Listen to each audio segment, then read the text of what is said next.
Blog Talk Radio. Here we go.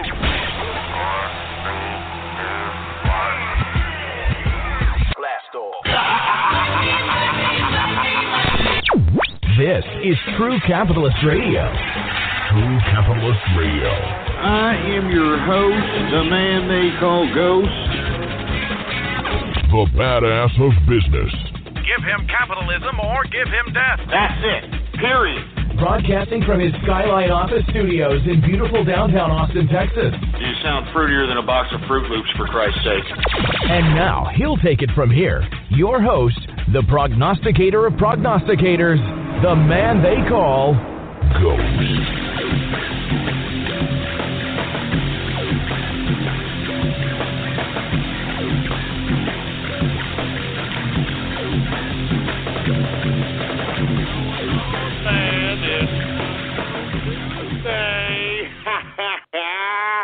What's going on, folks? And thank you for tuning in with me to another edition of the True Capitalist Radio broadcast. And, of course, I am your host, the man they call Ghost. And once again, folks, I want to thank everybody for tuning in with me.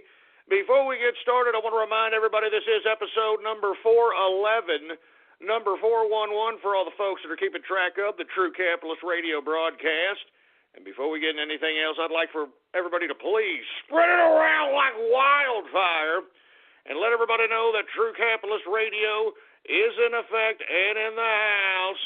And we are live every Monday through Friday, 4 p.m. Central Standard Time, right here on the official website of the True Capitalist Radio broadcast.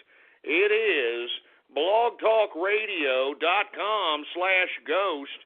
That's blogtalkradio.com/ghost. And, of course, if you have not done so, folks, please follow me on Twitter. The Twitter name to follow is PoliticsGhost. All one word, no underscores. PoliticsGhost is the name to follow. And I'm also on Gab, folks, the Twitter alternative. You can get there by typing in your browser, gab.ai. It's free to register. I'm also on there on the same name. Politics Ghost is the name to follow on there. Anyway, folks, let's go ahead and get right into it on this Taco Tuesday edition of the True Capitalist Radio broadcast. Folks, the stock markets continue to smoke from the false prophet's peace pipe. I'm telling you, all these investors right now are smoking crack. I mean, that's the only explanation I can give you to what we are witnessing in these unprecedented gains that I have never seen before. And let me tell you, and the reason I say I've never seen these types of gains before, it's under these types of economic conditions I have never seen these types of gains before. But I'm starting to speculate that this is a last hurrah by the financial industry to kind of take profits, kind of run up the market, because lest we forget, folks, once the crash of 08-09 happened, there was a merging of the private sector and the public sector when the government bailed out Wall Street, when the government bailed out the banks. And as a result, folks, I've been saying this for years. I've been saying it for years that there has been a collusion happening between the government and the financial industry. Everything from gold prices to stock prices to real estate prices. I mean, I could go on and on. But now, folks, we are witnessing, in my personal opinion, a last hurrah by the financial industry prior to, and I'm telling you this, folks, I don't know what's going to happen with this Federal Reserve interest rate hike. I personally believe that they're going to raise it rather high. They were talking about this in the last released minutes from the Federal Reserve meeting, and a lot of these governors, board governors on the Federal Reserve, they were talking about increasing these damn interest rates on dramatic levels. And if that happens, folks, you can pretty much bet free fall in the stock market, and that's pretty much going to shock and awe the people right now that are completely unaware that these high stock prices are very, very finite, and it could come crashing down any minute. I mean, literally, it could come crashing down any minute. Now, as I alluded to, folks, yesterday, that Donald Trump does want to keep interest rates low, but because Donald Trump wants to do that, it seems as if Janet Yellen and the Federal Reserve, they don't want that. They want to be able to raise interest rates, and, of course, they're factoring in the economic factors that we are witnessing a increased growth in the value of the dollar, because the dollar is now prominent in the international community at this point, because there's a lot of financial peril happening, especially across Europe. I shouldn't say peril, but definitely uncertainty, to say the least. And as a result, folks, you have a lot of investors in the international community wanting to take profits in U.S. currency. They do not want to touch any of these euros. They don't want to touch pound sterling. They don't want to touch the franc, or they don't want to touch any of these damn things. All right? They want to take profits in U.S. currency all across the world, for Christ's sake. And as a result, because of that factor, we're witnessing less circulation of the outstanding currency that we have. And there's a lot of it out there, folks. There's a lot of money that has been printed for the past 10 to 15 years, all right? I would say at least 15 years at least. Lots of money that has been printed, and a lot of that money that has been printed has caused the hyperinflation that we have seen here for the past 8 years. I mean, you know, I've said this ever since I started this broadcast, that you can't even put your money in the bank in a savings account and get an interest rate that can keep up with the rate of inflation. I mean, technically, in some years, if you took your money and put it in a savings account, the interest rate wouldn't even pay for the rate of inflation. So that's how much money these assholes in the Federal Reserve and our government were printing out like it wasn't no big deal. Stimulus packages, quantitative easings, I can go on and on. But now that our currency is becoming valuable in the international community, and now that you got international investors wanting to take profits in U.S. currency, it's artificially running up this dollar's value. And the Federal Reserve, in my opinion, is going to use that as leverage, as a means to justify such and it's going to be a pretty shocking interest rate hike, in my opinion, unless by some chance Janet Yellen meets with Trump, and Trump, you know, wheels and deals her or something of that capacity, and Yellen either just slightly increases interest rates to not make shock waves in the market, or just keeps them as is for at least a quarter to 2 quarters. And that would be the proper thing to do as far as I'm concerned. I would wait at least 2 quarters before you start entertaining an interest rate at this point in time, so that Donald Trump can make the transition and be able to assert and implement certain economic strategies to bring in job growth, which is a factor that this damn economy is lacking, which very much concerns me. All right, I mean, if you're going to raise interest rates and the job market is just anemic, to say the least, I think that's a highly irresponsible move by the Federal Reserve to do so, and that's why I agree with Trump at this point in time. I mean, keep interest rates low at least for the first couple of quarters, so that you can see whether or not the economic policies of the Trump administration can actually bring up GDP growth.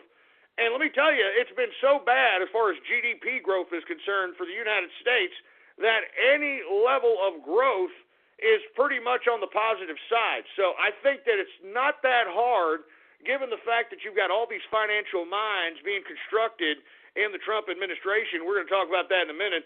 I think that it's very, very easy for these groups and this cabinet that Donald Trump is constructing. I think it's very easy for them to make quick GDP growth within 2 quarters. Then they can justify some level of increase in the interest rates. Because why would the Federal Reserve raise interest rates? For you folks that are unaware, the interest rates allows the Federal Reserve to recall outstanding currency. Recall outstanding currency so it can no longer be in circulation. That's why they increase interest rates. All right? That's how they recall the money. They raise the interest rate and they recall all that outstanding currency so it's no longer in circulation, so that they can increase the value of the dollar once again.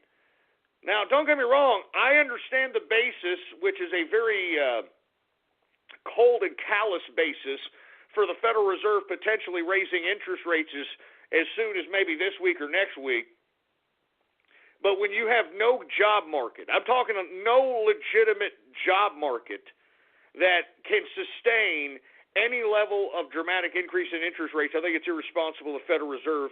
And if I were Janet Yellen, which, I mean, hey, who knows what the motives of the Federal Reserve are right now, but I would not raise interest rates. I personally would be just holding them at the current state for at least 2 quarters, because this one will happen. If Janet Yellen and the Federal Reserve allows the interest rates to stay at the current levels for 2 quarters and allows the Trump administration to bring in the right economic recipe to bring in dramatic increases in GDP growth while at the same time increasing the employment market, it would then be justifiable to increase interest rates at that time, because at that point, this is what will happen. The stock market crack smoking session that we're seeing in today's unbelievable levels in the stock market will be able to sustain themselves at these levels for at least 2 quarters, so that enough people can either get in the market or get out of the market in time so that they can be sitting on the cash. Because once the Federal Reserve raises interest rates, you want to be sitting on U.S. currency. All right, I'm serious. I'm not joking around. I mean, you want to be sitting on U.S. currency when any potential increase in the interest rates happens. Because, look, just imagine. If you're sitting on cash and it's already valuable because everybody in the international community wants to profit and take profits in U.S. currency, if they raise interest rates by default, all right, by default, you're going to see a value increase in the cash that you're currently sitting on. And that's why, in my personal opinion, I am encouraging people or suggesting to people that, you know, they should potentially cash out a considerable portion of their portfolio or cash out a considerable portion of their 401k at this point in time. These are very high rates of stock market prices. I don't think, all right, I sincerely do not think that it's going to sustain itself at this capacity. I sincerely do not think so. So, in my personal opinion, I would very, very cautiously look at what the Federal Reserve is going to hint at, because I don't think they're going to make a decision per se this week, but they're going to hint at it, and the market's going to react. And if they hint at anything as it relates to any kind of interest rate hike, even if it's the slightest, I think you're going to see a correction in the market. Now, based on the crack-smoking environment that is speculating the current market now, I can only imagine the spastic perception that is going to be in the mindset of the investment community when they start seeing a potential raise in the interest rate. I can only imagine the reaction of these freaks. Jesus Christ. Anyway, let's go ahead and get to the stock market, folks, because we're seeing all-time highs here. It's ridiculous. It's unbelievable. And people keep asking me, well, Ghost, you know, you're sounding like a bear investor, dude. You know, I mean, you know, you used to be like a bullish investor. You know, you used to go out, you know, buy, you know, you go out and profit. I mean, what's going on with you, dude? Look, I've been through this before. I've seen this before. I've never seen a hyperinflated market like this. Now, like I said, there's a whole reason of factors why we are seeing the index composites at these rates. First of all, you've got a freaking investment community that's smoking crack. I mean, I can't explain any other way. They're smoking crack. I'm sorry. Secondly, the Federal Reserve and our government has printed out so much money.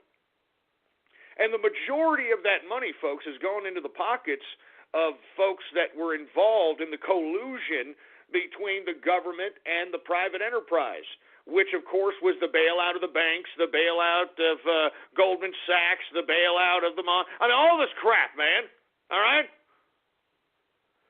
And these are the folks that are basically the ones with all the money in their pocket, all that printed out money that the damn Federal Reserve and the government printed out. It's all in their pockets, so what are they going to do with it?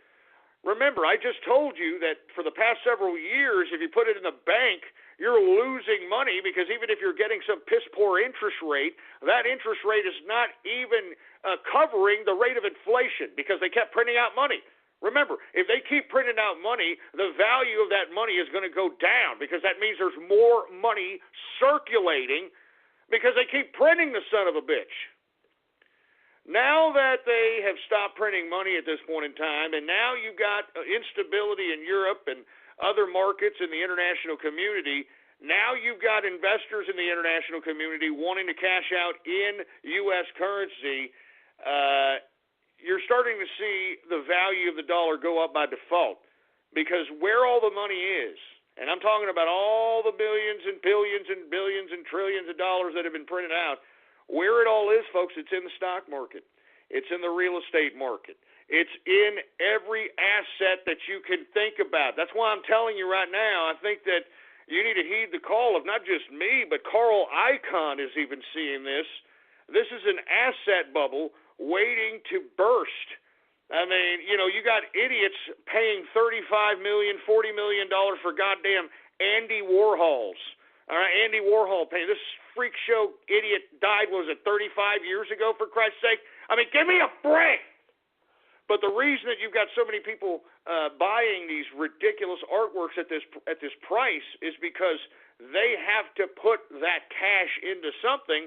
And, you know, the funny part about the art world, you know what makes an artist is the ability of that artist to be able to have somebody like the asshole that purchased the Warhol for $40 million or whatever the hell it was, to be able to purchase that for that price. I mean, that's all art is. I mean, you have to be able to sell somebody in a creative fashion, or they just dig who you are as a person. Because remember, a lot of the time, it's not the art, it's the artist. Lest we forget. I mean, you know, people are like, no, dude, I'm this disconnected artist, and, you know, I'm just so disconnected, dude. Yeah, that's great. But, you know, who in the hell is going to want to pay for your drug addict, you know, live in your mommy's basement story, all right? I mean, when freaking rich people want to pay large sums of money to put your artwork on their wall, they want to be able to boast to their rich friends that, yeah, this artist here, yeah, he was a, you know, real troubled soul. You know, he did this and did that. But at the same time, he was able to come through and be able to come through with these major art pieces. He was featured in the artist gallery. All that crap. That's all art is. Anyway, I'm digressing here. The only reason I bring this up is because we are witnessing, as I stated, a asset bubble, and it's about to burst. And I think that everybody needs to be very aware of this. And it's because, I mean, all this money that's been printed out, it's in all these assets. It's in the stock market. And as I stated, there is nothing justifying the stock market hyperinflation, in my opinion. I mean, well, that's a bad term. Over-speculation is the proper term to use when applied to this damn market. There's no justification for it. There's no legitimate profits that justify damn near 20,000 Dow Jones Industrial.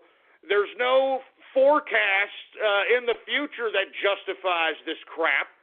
It's all a bunch of, it's collusion. I think it's the last hurrah by Wall Street to try to sucker in people to buy into this market, having them think that, oh man, look, I better get on this market. I never thought I'd ever see Dow Jones Industrial almost at 20,000 points.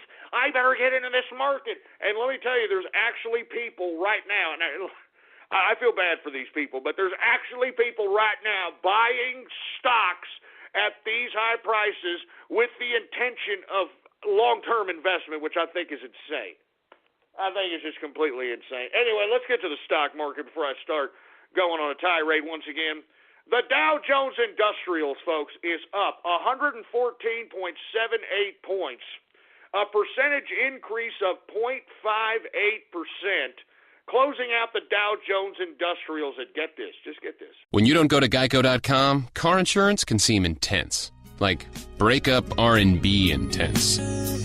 I thought you said you loved the sweater that I got you. If you didn't, you could have told me. Geico makes it easy. Just go to geico.com anytime to update or check your policy without all the extra drama. I even had a gift receipt. 19,911.21 points. I mean, good God. I mean, what's justifying this? Please, somebody, I'd like for some analyst, I'd like for some, financial blowhard jerk-off to be able to call up my show and justify what these, there's nothing justifying it other than what I had just suggested previous. All right, there's too much printed money. The people that have the money, they're putting it in stocks, they're putting it in real estate, they're putting it in art, they're putting it everywhere. And I'm telling you this right now, when the interest rates raise, they're going to have to liquidate some of this stuff because they're going to want the cash, because cash will be king. That's why I'm sitting on cash, maybe sitting on liquid. I'm telling you. And that's why for you young people right now that are listening to me, you better be working your ass off, especially if you're a young person, all right? And for you people that are like, well, I don't want to work for minimum wage, Ghost. You stupid, lazy bastard. I mean, when you're young, you will never have the energy. You will never have the youthful spirit. You will never have the ability to work to the capacity that you can now. And what I'm suggesting to you young people is to accumulate as much cash as you possibly can right now. And when you sit on that cash and you start seeing the stock market, because it's not if, it's when. It's not if, it's when the stock market starts tumbling down, that's when you want to start grabbing some of these blue chip stocks. That's when you want to start gobbling up some of these high dividend stocks at cheap prices, baby. That's how you build wealth. That's how you become a capitalist. And let me tell you something right now, man. The people that are going to be cashing in big league is going to be those folks that did what I just suggested. Wait, sit on cash, wait for the crash, go in, and booyah! I'm telling you, man, I'm not joking around. I've seen this before. I've seen this several times, this stuff. I've just never seen it this inflated in my life. But there's justification for it. Once you start realizing that, hey, there's been a lot of money printed out, these idiots aren't sitting on their cash, they're putting it in assets, and because everybody's putting it in assets, it's growing. And because it's growing, they think that it's actually worth something, but it's not, because and it's not a matter of if, it's when the Federal Reserve raises interest rates, these assets are going to come crashing down. So that's why I'm cashing out, baby. I've told you. I'm telling you this right now. I am sitting on a lot of cash, and let me tell you, when the Federal Reserve raises interest rates, cash will be king, man. You can be able to buy crap like it ain't crap, all right? Because the value of the dollar is just going to go up the roof. And every asset is going to come tumbling down. So if you're holding on any asset, with the exception of gold and silver, if you're holding on any other asset, I strongly advise you to get rid of it now. All right? Sit on cash or liquid or something you can quickly liquidate that isn't going to depreciate in value if by some chance the Federal Reserve raises interest rates dramatically. Anyway, let's continue on with the market. We've got the S&P 500 up today, 14.76 points, 14.76 points increase for the S&P, a percentage increase of 0.65%, closing out the S&P at 2,271.72 points for the S&P 500. Good God. And look at this NASDAQ, for Christ. I mean, give me a break with the NASDAQ. The NASDAQ is up today 51.29 points, a percentage increase of 0.95%, almost 1% increase on the goddamn day, closing out the NASDAQ at 5,463.83 points for the NASDAQ composite. Nothing justifying this, folks. I'm telling you, you would think, based upon these stock prices and these index composites, that, man, these corporations they've got so much money, they can literally light it on fire and light their cigar with it. I mean, but it's not. It's crap. It's bogus. Anyway, let's go ahead and get to commodities, folks. Now, let me tell you, I read on Zero Hedge, which is a very good independent, not only financial online publication, but also a political publication as well. Much props to Zero Hedge. They finally realized, just as I've been speculating and suspect about, OPEC, even though they claim that they're cutting oil production, you know what I mean? Even though they're claiming that they're cutting oil production continues to be at the highest levels it's ever been, and this is really spooking the investors at this point in time, folks. People don't know what the hell to think about as it pertains to oil. I mean, so we shall see what's going on. Now, we did see some increases today, but it closed out on the negative side. So let's go ahead and get to the oil prices right now. Let's get to the energy sector. WTI sweet crude is down today 37 cents, a percentage decrease of 0.70%, closing out WTI sweet crude at $52.46 per barrel of WTI sweet crude. We've got Brent crude, folks, also down today 46 cents, It is down 46 cents, a percentage decrease of 0.83% decrease on the day, closing out Brent crude at $55.23 per barrel of Brent crude oil. Gasoline is also down today, 0.65%. Natural gas, we saw some horrific decreases yesterday. I think yesterday natural gas was 5% in change on the negative. Horrific day. Today it's continuing. Natural gas is down 0.86% decrease for natural gas. And heating oil is down today. It is down 0.36%, which is ironic, folks, because I'm out here in San Antonio, Texas, and it was like literally freezing rain, cold, wet, disgusting, despicable weather. And here it is on a goddamn Taco Tuesday. It's December. I mean, it's great golfing weather. I almost ditched this show so I can go play some golf. You know, let me tell you, one of the perks about living in San Antonio is that there's a lot of golf courses around here. I've never been in one city that's had so many goddamn golf courses. It's great. Great golf weather. I think it's like high 70s or at least mid 70s out here. It's great. But isn't it supposed to be Christmas time? Isn't it supposed to be that cold time of year? And it's supposed to have that wood-burning smell in the air. And you're supposed to smell cinnamon everywhere, for Christ's sake. I'm still waiting for that. Anyway, sorry, I'm digressing here. Let's get to the metals, shall we? The metals! Let's get to the goddamn metals. We've got gold down today, folks, $5.70, a percentage decrease. A 0.49% decrease on the day, closing out gold at $1,160.10 per troy ounce of gold. Let's get to silver. Silver took it on the teeth today. It was down 22 cents, a percentage decrease of 1.29% decrease on the day, closing out silver at $16.97 per troy ounce of silver. And look, I think it's a double-edged sword with this. I like the decreases in this because I want people to buy jewelry again, and not just as an investment, even though it should always be an investment, but to wear. You know, I mean, I miss people going out into town wearing jewelry, got their gold bracelets, their gold necklaces, their gold watches, for Christ's sake. I miss that crap, man. I mean, we're living in Obama, too, for Christ's sake, man.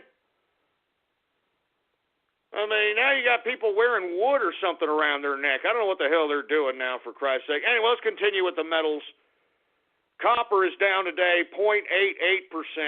And platinum, who the hell buys platinum anymore? Platinum is up modestly today, 0.02% increase on the day for platinum. Let's go ahead and get to the agriculture commodities, folks. All right, which is very, very odd. Once again, you got a mixed bag out here in the commodities sector. So let's go ahead and go through it, folks, because, when you see this kind of helter-skelter, green mixed with red across the board in the agriculture sector, it just underscores what I've been saying. This freaking market is smoking crack. That's all. They're just smoking crack. Anyway, we got grains going on. Corn is up today, 0.14%. Wheat is up modestly today. It is up 0.06%. Oats is up today, 0.98%. Rough rice, people took profits today. It is down. Rough rice is down, 0.71% decrease on the day. Soybean is down today, 0.29%. Soybean oil is down today, 0.51%. And canola is down, 0.41% decrease on the day. Let's go ahead and get to the soft, shall we? Now, folks, we saw increases in cocoa yesterday, and I made a comment yesterday that this may be the precursor of running up the prices of cocoa, which is the base of chocolate, right before the holidays. And, of course, I mean, it's a trifecta with chocolate as it pertains to Christmas, and then you got New Year's, and then you've got the infamous Valentine's Day. So you can have a sense that these investors are going right at cocoa market as a safe bet. I could imagine here on any kind of uncertainty that could happen in the equities market. I think that it's a safe bet that cocoa isn't going to go down dramatically if there happens to be a contraction of the market, given the fact that it's the holidays. So I'm thinking that's what the investors are thinking at this point in time, which is a smart strategy, in my opinion. Anyway, cocoa is up today, 2.19% increase on the day. We also saw cocoa up about 2 and change yesterday. So here it comes, folks. If you happen to be a chocolate freak, it's going to cost you. And, you know, the funny thing about me, I hate chocolate. You know, I can't stand it. I'm not joking around. I wish I liked it. I've tried to like it. You know, I see people eating candy bars and like, oh, yeah, it's so good. Oh, that's a great candy bar. I'm like, okay, I wish I enjoyed something like that. I hate it. I can't stand it. I sincerely can't stand it. Anyway, I'm digressing once again. Let's go ahead and get to coffee, folks. Hey, dude, just don't talk to me. Don't talk to me unless I have my coffee, dude. Yeah, just don't talk to me unless I have my coffee. Shut up, you stupid hipster fruit. Anyway, we've got coffee up today, 0.60%. We're seeing increases in coffee, man. We're seeing increases in coffee, so that means for all you fruit bowls that like to go out to Starbucks, it looks like you may have to be paying a little bit more for your goddamn, whatever, $15 lattes or whatever the hell it costs now, for Christ's sake. We've got sugar! Sugar is down dramatically today, folks. Sugar is down 3.38% decrease on the day. I mean, good God! Man, I don't know what the hell's going on in the sugar. And orange juice, folks. I mean, what's going on with orange juice? Are people not drinking orange juice anymore? I mean, I am shocked. I mean, I remember when orange juice was a staple of the all-American breakfast. I mean, maybe, I don't know, just maybe that could be a contributing factor on why America wasn't that sick until Obamacare came around and injected everybody with the AIDS or some crap. I don't know. I'm just kidding, folks, but I'm just saying, man, there's a lot of people sick. I've been around this earth a good amount of years, and I have never seen so many people sick in my life. I have never seen it. I've never seen it in my life. I'm sorry. As a matter of fact, on that note, I'm getting a little depressed. Give me my drink. Give me my drink, for Christ's sake. This is my medicine right here. Grandpa's old cough medicine, all right?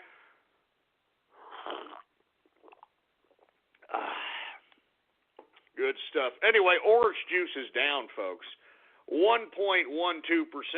And I strongly recommend, if you're not drinking OJ in the morning, then, or at least some point in your day, then you're not giving your body the proper nutrients necessary to be able to fight off any of these damn colds and these sniffles and these supposed allergies or whatever. Anyway, let's move on, for Christ's sake. I'm not saying it's the only remedy. I'm just trying to let people know that, you know, you need to nourish your body with nutrients so that the body can fight off all the airborne nonsense that's floating around the air out here.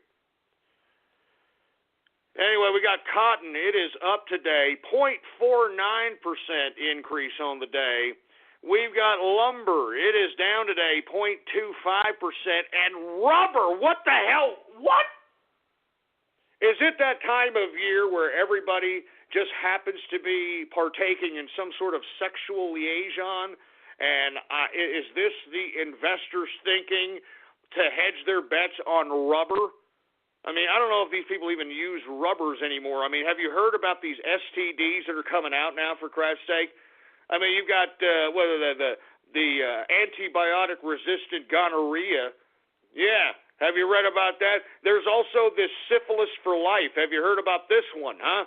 You just can't get whatever they give you for syphilis to cure yourself of it. No. You got it for life now.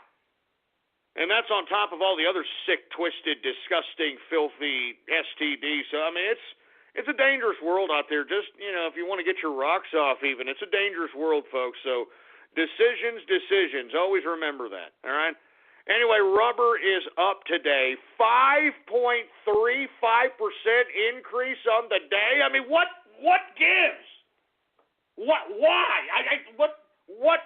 What don't I know about the rubber market that's causing a 5.35% increase on the day? I would have liked 5.53% on my money for today if I knew that rubbers were going to be increased. I mean, seriously, man, what the hell? I did not get the memo on this crap. Anyway, we've got ethanol down today, folks, 0.57%. Now, let's go ahead and get to livestock, shall we? Now, livestock, it's another thing that's getting a little fishy out here. I mean, I'm serious. I mean, I'm not joking around. A little bit fishy, even though it's livestock. Don't mean to be cross-referencing species, but it's a little fishy in livestock, all right?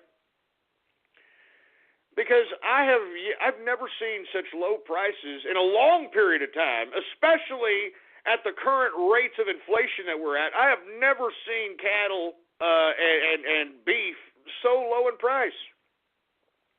I mean, has the government really scared people into believing that beef is bad for you? I mean, maybe that's another contributing factor on why people are so sick. You get these vegans out here, and look, if you're a vegan, more power to you, all right? I mean, hey, you have the choice to be a vegan. I have the choice to criticize you, all right? If you don't like it, tough titty. I don't like that you're a vegan, but I got to accept it, so tough titty on me. So, that's America, all right? Ain't that America, you and me? Anyway, the point is that I personally believe that there's a lack of consumption going on in the beef market, and I think it's ridiculous. And I think the contributing factor is that the government is trying to claim that beef is some kind of a bad food. Folks, you need beef. If you're going to do any kind of physical activity, like, I don't know, work 8 hours, 10 hours a day, all right, I don't know, go out and partake in everyday life, for Christ's sake. I mean, you have to nourish your body. You know what I'm saying? You need protein so that your body can go full throttle without, having to resort to eating its own self for nutrients. I mean, that's what happens, and this is what people don't understand. You need to properly nourish your damn body. I mean, every time I see a vegan, man, they look like cancer victims. They look like they got the AIDS. I mean, swollen eyes, sunken cheeks, for Christ's sake, all right? Now, look, I mean, if that's how you want to live and you want to claim that you're the healthiest you've ever felt in your life, well, by all means, that's your prerogative.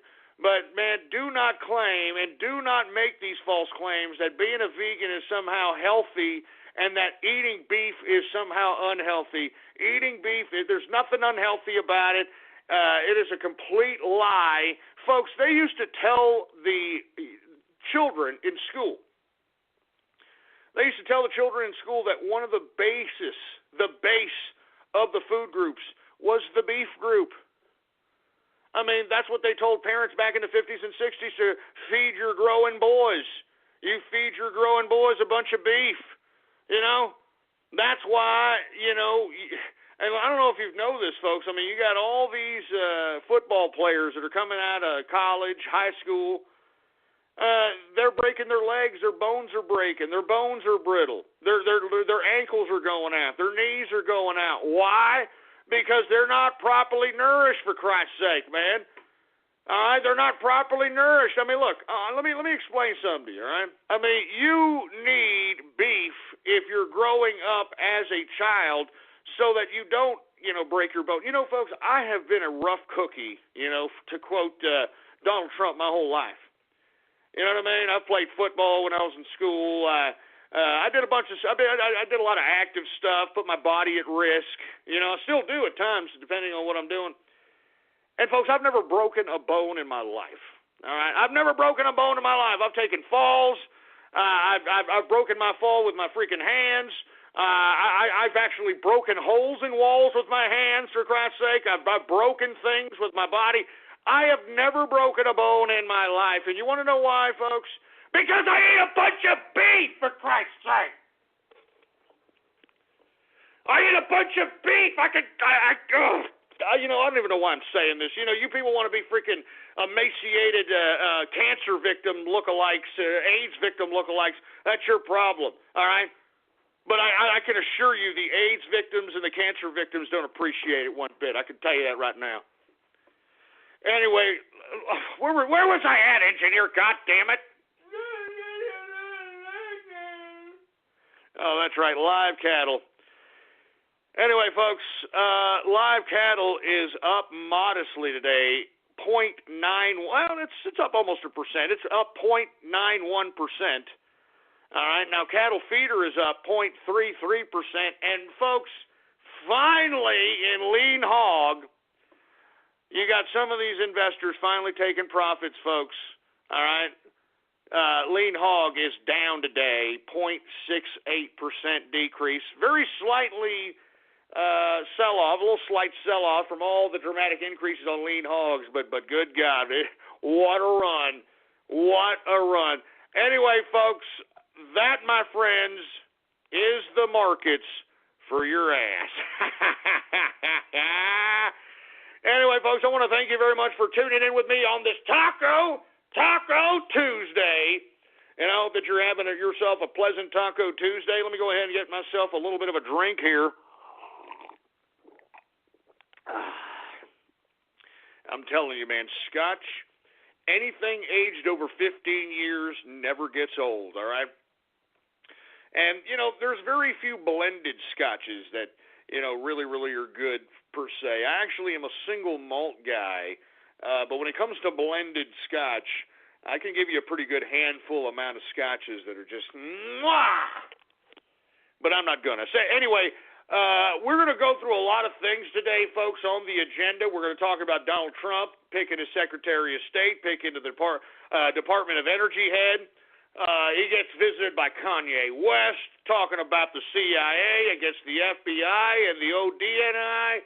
We're going to talk about a lot of different things here, folks.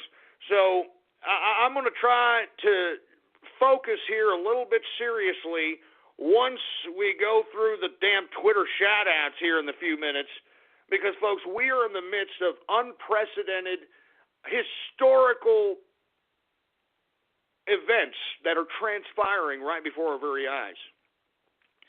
And, folks, if you're just going to sit there on the sidelines and be nothing about it, then you are doing yourself a disservice, because you can be a part of history by helping us enlighten those ignorant morons that are going around thinking that somehow Donald Trump is illegitimate and how somehow the Electoral College can convene and not elect Donald Trump. I mean, this is just insane. I mean, we cannot allow the mainstream media to get away with this crap. We can't. We absolutely can't. So once I get through with Twitter shout-outs, folks, I am going to get dead serious, and I want people to listen to me, and I want people to listen good, because if we don't do nothing, they're going to take away the election. They are going to take away this Donald Trump win from us, folks, and they are utilizing manipulative CIA psychological operations upon us. And I think that everybody that's listening to the sound of my voice should take this very serious, folks. If you are on the internet, then you have the capability of doing something. You are connected to the world. You can impact the world. You can amplify a message to the world. And that's what I'm hoping that I can convince some of you that are listening to me today to do. I mean, folks, those of you that are listening to me to the sound of my voice right now, you know why you're listening to me? Because somebody told you, hey, look at this. Or you heard me on one of these video sites. Or you heard me, or you clicked on a link. Or whatever the case might be. Pure organic growth. And you see, folks, you can do the same thing. And I am encouraging everybody to do the same thing. Now, radio, folks, it's not for everybody, so I'm not encouraging people to do what I'm doing on the radio because, man, radio is a tough business, and it's hard to continue to sustain the message because you have to keep the goddamn radio continuity going. I'm talking about the flow of the show. There's a lot of folks that think that they can just get away with talking and then they're talking again, and then they just constant dead air. That's not what it's about. So what I'm encouraging you to do, if you're a vocal person, get yourself on a vlog. Put yourself in front of a camera and convey your ideas appropriately and properly. All right? And I'm serious. Even if you have to write them down. Even if you have to read them from the computer screen, folks, we need as many people to convey these ideas. And what ideas? I'm talking about America. I'm talking about freedom. I'm talking about capitalism. I'm talking about exposing the CIA coup that's attempting to go down right before our very eyes. I'm talking about exposing the lies and the hypocrisy of the goddamn mainstream media. This is what we all must do. If you are on the internet, you have the power to do it. All you got to do is open yourself up a video account on YouTube. All you got to do is get yourself a WordPress account, get yourself a blog.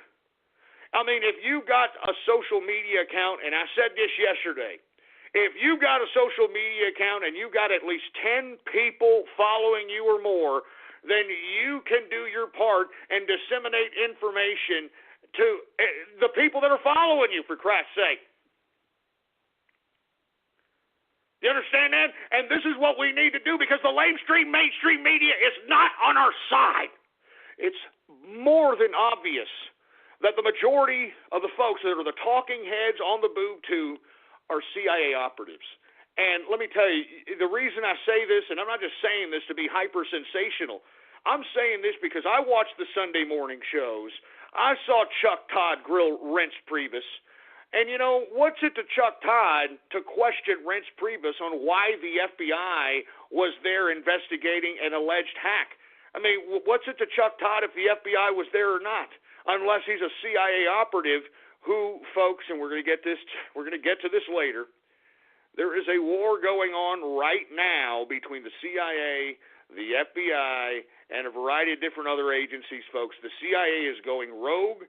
And I think that it's about time that we disband this organization. It's enough. These people's whole basis for existence is to lie. That's what they're paid to do. They're professional liars. So anyway, we can't allow the CIA, which, folks, has been overthrowing governments through mass deception and manipulation ever since its inception in 1947. That's all they've done. Was help overthrow governments, disseminate misinformation, be able to construct mass black operations of psychological proportions to overthrow governments, to destabilize regions, so on and so forth, man. I mean, just research the CIA for your goddamn self. It has done nothing, folks, and let me tell you, I'm going to get to Twitter shout-outs here in a second.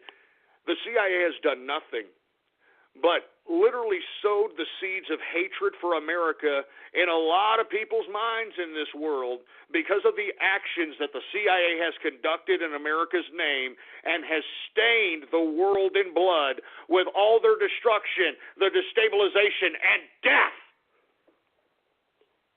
So for you folks that are out here trying to put the CIA on some pedestal, first of all, it shouldn't even be conducting itself in domestic affairs. It should be exclusively involving itself in foreign affairs, but it's obviously superseded that particular action. Anyway, folks, let me go ahead and get to some Twitter shout-outs. And for you folks that are unaware, this is the part of the broadcast where if you want a Twitter shout-out live right here in the broadcast, all you have to do is retweet the first tweet on my Twitter account. And, of course, the Twitter account is PoliticsGhost. All one word, no underscores, folks. PoliticsGhost is the name to follow. And the tweet to retweet, if you want a Twitter shout-out live right here on the broadcast, the tweet to retweet is True Capitalist Radio Live. True Capitalist Radio Live. You retweet that tweet, I will give you a Twitter shout-out live right here on the broadcast. But before I do, where's my drink, for Christ's sake, man? I'm telling you. I mean, I got to get some of Grandpa's old cough medicine, man. Sometimes talking about this kind of crap pisses me off. It pisses me off. Let me calm down here, folks. Anyway, we got any Twitter shout-outs there, engineer? All right, well, let's go ahead and get to some Twitter shout-outs right now. All right, we got Baxter Chan in the house. What's going on? We've got Big Top Capitalist in the place. We got Sergeant Yoda. We got Black Liberals Are Dumb. Okay, we got Dr. Bristle. We got Dorito Burrito in the place. Who else do we got going on over here? We've got Ghost Caretaker. What the hell are you talking about, Ghost Caretaker, you son of a bitch? I don't need no goddamn caretaker, boy. Jesus Christ. We got Supa in the house. What's going on? We got Herman Pizza Kane. You son of a... Don't make fun of Herman Kane, man! Why would you even bring up Herman Kane, man? Herman Kane, a victim of the political establishment. When this man was clearly ahead in the 2012 Republican primary, the collusion between the Democrats and the Republicans came together, and they smeared this man. They character assassinated Herman Cain, for Christ's sake. I can't believe it. And then you're going to bring this man up, you son of a bitch? Jesus Christ. Give me the mic. Give me the goddamn mic. You're going to bring up Herman Cain after that? Herman Cain will tell you a little bit about the goddamn political establishment. I'll tell you that right damn now. Anyway, we got Brody Drumming in the house. We got Jellyfish Capitalist. We got the Keystoner in the place.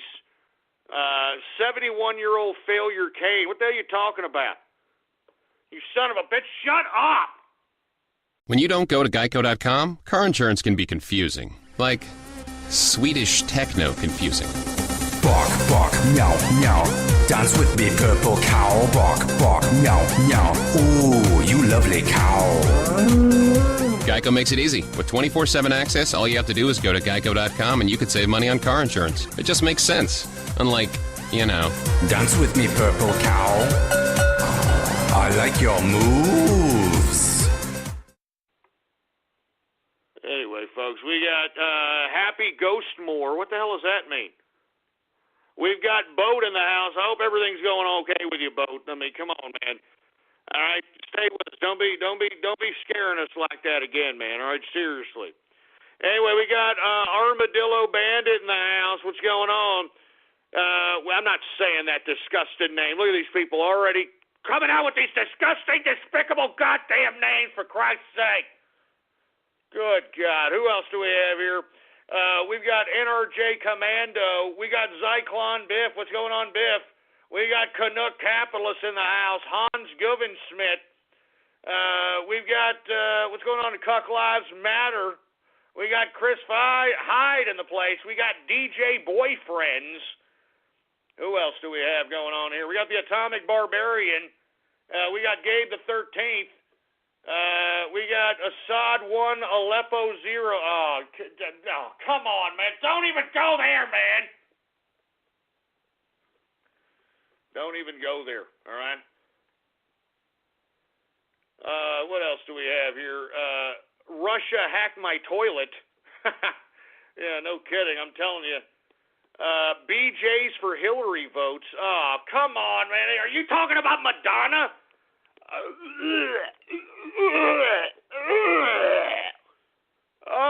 my God, y'all remember that? When freaking old-ass crustaceans in her, I'm not even going to talk about it, Madonna said that she would give oral copulation to anybody who would vote for Hillary Clinton, for Christ's sake, man. I mean,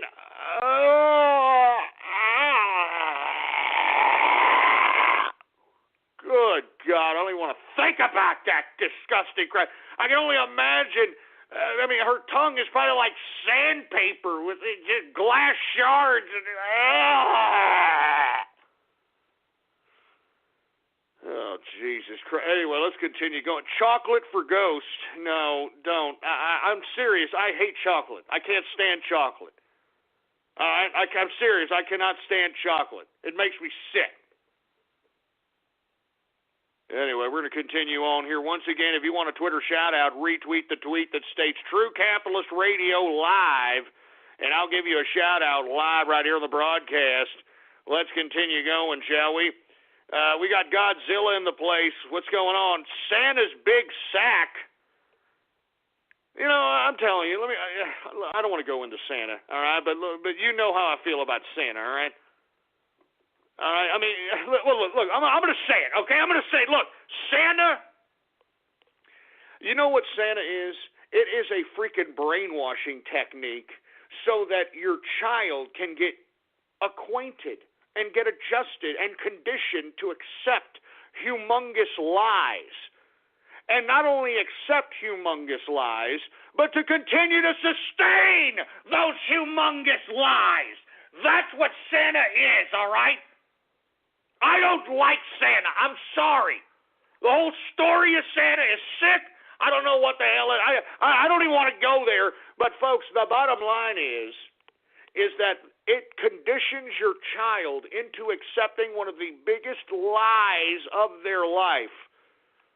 That if they're good, that some big fat man who's got a huge beard and a freaking belly that looks like he's got a bowl full of jelly comes down a chimney, which isn't freaky enough, and then he's got a big sack on with a red suit, all right, and he gives you Christmas gifts if you happen to be a, quote, good boy or good girl. I mean, give me a freaking break, man. And you know what else they've done with Santa, which pisses me off also? This disgusting, despicable pro-Big Brother elf-on-the-shelf nonsense. Let me tell you something, man. And look, for you minorities out there, I'm going to talk garbage about white people here. You white cracker-ass crackers, are you kidding me? Only you white people could invent something like this. And I'm not speaking for myself. I don't partake in this garbage, all right? So I'm excluded on this debate here, all right? I mean, on this debate, I'd probably have black people hoisting me on their shoulders saying, yeah, baby, you right, Ghost. You right, baby. I tell you, cracker-ass cracker. But I'm serious. The elf on the shelf, could you get any more pro-Big Brother and conditioning your child that, well, hey, don't you do nothing. Don't you dare be bad. You see that elf on the shelf? He's going to tell Santa, and Santa isn't going to give you a goddamn thing because you're a bad piece of crap. I mean, what a joke. I'm sorry. Look, listen to me. If you want to celebrate the birth of Christ, if you want to celebrate the Christmas spirit of giving, if you want to go through the whole paganistic rituals, because that's what Christmas trees are and all that stuff. But anyway, if you want to go through that, that's fine. I understand the whole novelty of Christmas, all right? Believe me, it's good for business, all right? But don't feed me the Santa crap. I'm sorry. Don't feed me this crap. It is conditioning children to accept lies, huge, big, whopper lies. And not to mention, once they're exposed to the lie, what do? They continue to sustain the lie. They don't stop it. And we wonder why we have such a goddamn basket case, ridiculous, zombie-like freaking goddamn society right now. Jesus Christ. Look, I'm sorry. I had to say it, man. I'm sorry. If you still believe in Santa, well, tough titty, all right? Start crying about it now and blame your mother and father for having you go through that stupid, ridiculous charade. And stop pretending to these kids. You know, I think there was a preacher that went into a shopping mall here recently. Did y'all read about this? He went into a shopping mall and said, Santa isn't real. It's a fake. He's a phony. He's a big, fat phony. He's not real. And they literally had to escort this asshole out or something, got arrested or something. Hey, he's doing those kids a service, man. Stop lying to these kids, all right? Stop lying to them. We got to put an end to this lies, man. I mean, listen, the truth shall set you free, morons. Do you understand that? The truth shall set you free. Do you understand that? The truth! Good God. But no, we're going to keep lying to our children. We're going to keep lying. Some big fat man with a freaking beard and crap is going to come down from the chimney of all places, and he's going to come with a sack, and he's going to give you a freaking gift. Get the hell out of here. Anyway, man, listen, I'm sorry for going on this tirade. I'm sorry if you people are all in the Christmas spirit and you got Santas all over your goddamn house and all this other crap. Look, you're doing yourself a disservice. You're doing society a disservice. You're doing your children a disservice, all right? Why don't you just make Christmas about being with the family? You got some time off. You enjoy each other. You have a good meal. You appreciate each other. You exchange gifts instead of pretending that Santa came along and magically put them there. Oh, God, I can't believe I'm even saying this. Let's move on, folks. We are now in the second hour of the True Capitalist Radio broadcast. And, of course, I am your host, the man they call Ghost. And once again, folks, I want to thank everybody for tuning in with me on this Taco Tuesday. If you have not already done so, folks, please follow me on Twitter. The Twitter name to follow is Politics Ghost. All one word, no underscores. Politics Ghost. All right? And at the same time, if you have not bookmarked or add to your favorites the official website of the True Capitalist Radio broadcast, go ahead and do so now. All right? The bottom line is the official website is blogtalkradio.com/ghost. That's blogtalkradio.com/ghost. Every one of my episodes is time-dated and stamped and there to download absolutely free. So go ahead. You're going to have a lot of time this holiday season. Let me tell you, I'm going to keep broadcasting this holiday season. All right, we're going to have a Christmas Eve special. Probably going to be a Christmas Eve later in the evening type special. We're going to have the New Year's Eve special, folks. And guess what? New Year's Eve, the Ghosties, baby! That's right. And this time around, whoever wins a Ghostie, we're going to have some kind of thing we're going to mail to you, you know, saying that you won the Ghosties 2016, baby. I'm telling you this right now. Anyway, let me continue going with the Twitter shout-outs. And for you folks that are unaware, retweet the first tweet on my Twitter account or the tweet that states True Capitalist Radio Live. And I'll give you a Twitter shout-out live right here on the broadcast right here and now. Do we got any more Twitter shout-outs to be had, engineer? All right. Race Trader Ghost. What are you talking about, Race Trader Ghost? I'm not a goddamn race trader, boy. I'm just saying that elf in the shelf is ridiculous. I'm serious, it's ridiculous. I mean, that is conditioning our children into accepting a Big Brother 1984 society, for Christ's sake. Yeah, good job, Mom and Dad. Or in most cases, Ma. Anyway, who else do we got here? We got the body pillow merch. Oh, Jesus Christ. Ghost is Poncho Claus. Wow, you're going back some time. I talked about that probably about 7 years ago.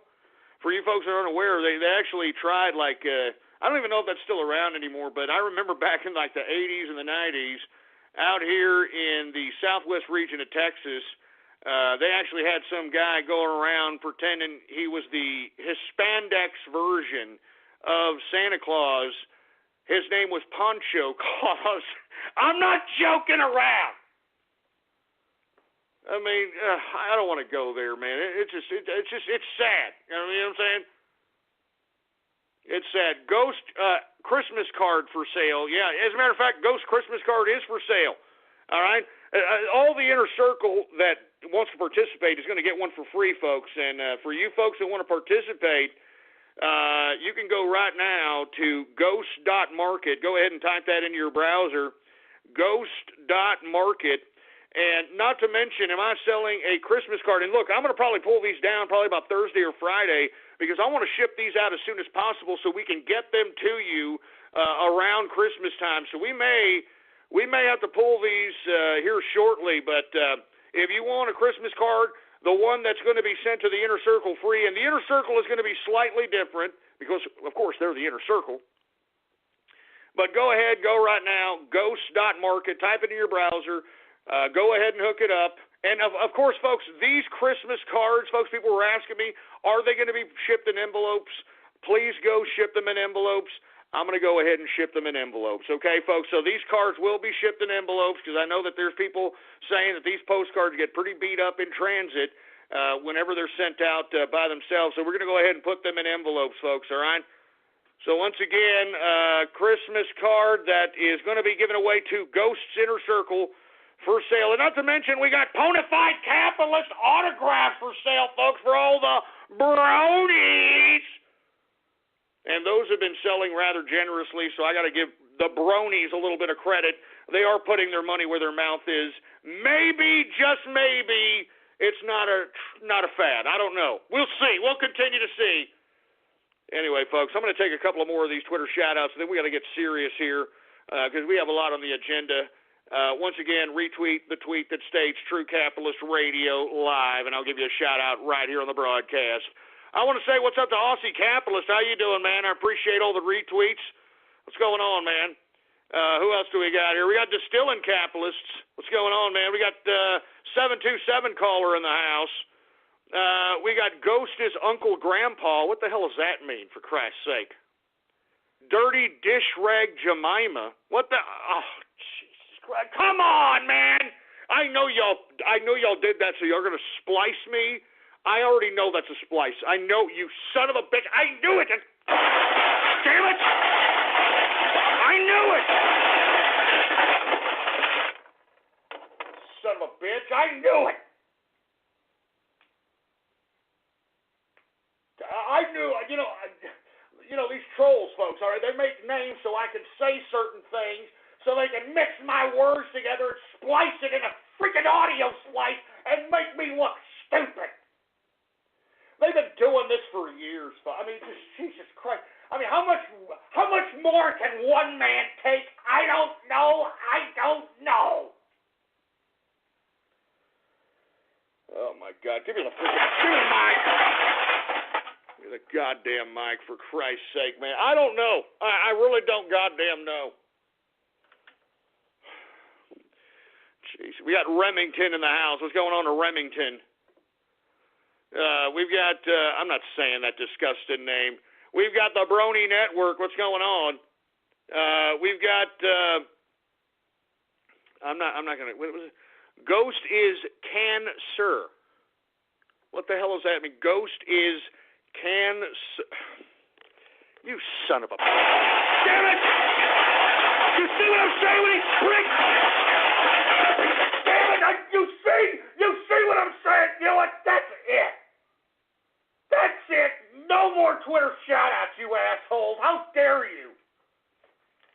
How dare you besmirch me on my own broadcast here, man? Son of a bitch. Your people are tainting my Taco Tuesday. I can tell you that right damn now. You're tainting my Taco Tuesday. Oh, my God, man. Give me the freaking mic. Give me the mic. Damn mic, man. That's it, man. That's why we can't have nice things. I keep telling you people this, but you just don't want to believe me, man. You know, I mean, I'm trying to make the show a little bit interactive out here. All right? And this is what I get, man. This is what I get, man. Jesus Christ, man. Give me my drink. Give me my drink.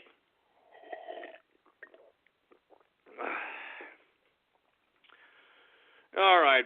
Look, I don't know how I'm supposed to go on with the show after that. Where the hell was I, engineer? God damn it.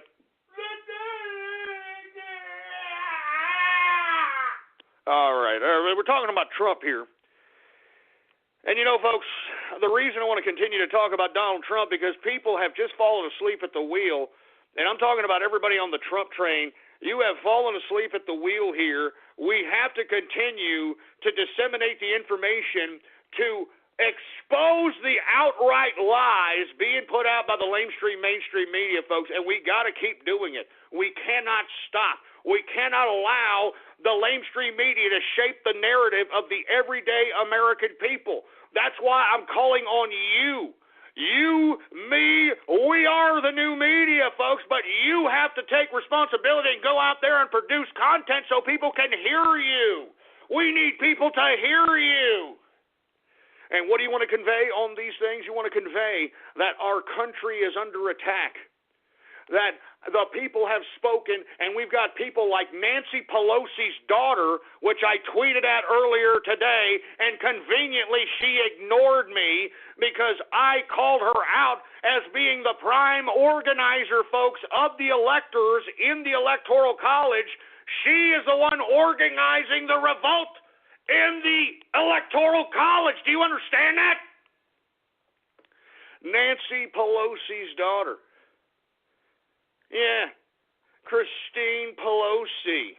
And for you folks that are unaware, if you go back into my Twitter timeline at Politics Ghost, go back some tweets. I basically say Nancy Pelosi's daughter is organizing the Electoral College electors to go against the people's will. Hashtag CIA coup. Hashtag Trump 2016.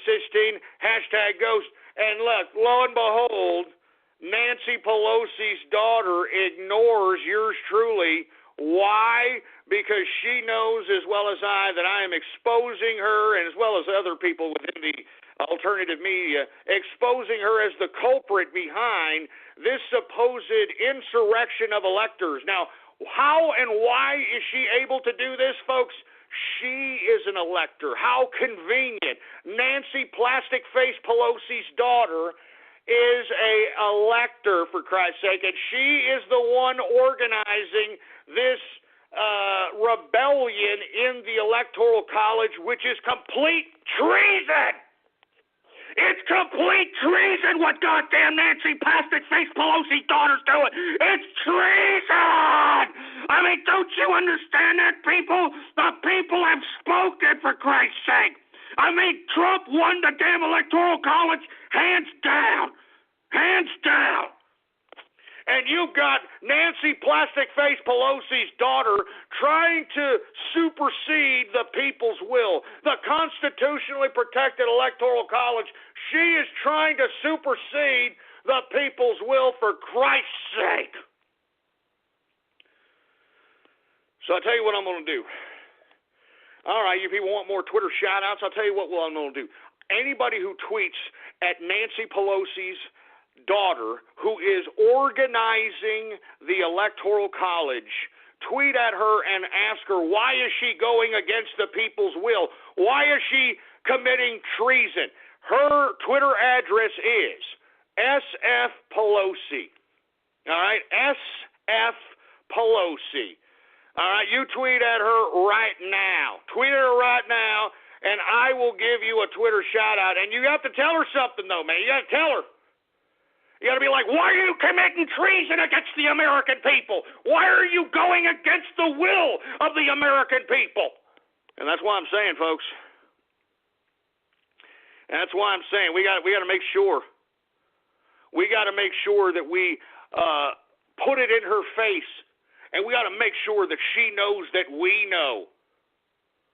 We know that she is nothing more than a goddamn traitor to America, even if her old plastic-faced mother is in the goddamn Congress. Who cares? Who cares? So anyway, folks, without any further ado, you want a Twitter shout-out, tweet at SF Pelosi and ask her, why is she hating America? Why is she advocating treason? Why is she superseding the people's will? Let's go ahead and do that. What's going on to 727 caller? What's going on to Dancing with Ghost? What's going on to Ghost is Marshall? All right, what's going up to Santa took me out for pizza? You son of a bitch. Damn it! Not funny! Santa took me out for pizza, you dumb piece of crap! Good God, give me the mic, give me the mic! I'm serious. She needs to know that we know that she's committing treason! She is going against the people's will, for Christ's sake, and this is illegal, and us as the American people aren't going to stand for it. She can't just sit back behind the scenes and think she can't organize this blatant superseding of the people's will. She can't just hide behind anything. We got Beats by Lennon. We got Metroid Junkie in the house. We got DHS. I'm not even going to say that name, for Christ's sake. We got Benton Bannon in the house. What's going on? We got Castro first, Ghost next. Shut up, you stupid moron. We got Officer Fruitbowl. We've got Laggett in the house. What's going on to Supa?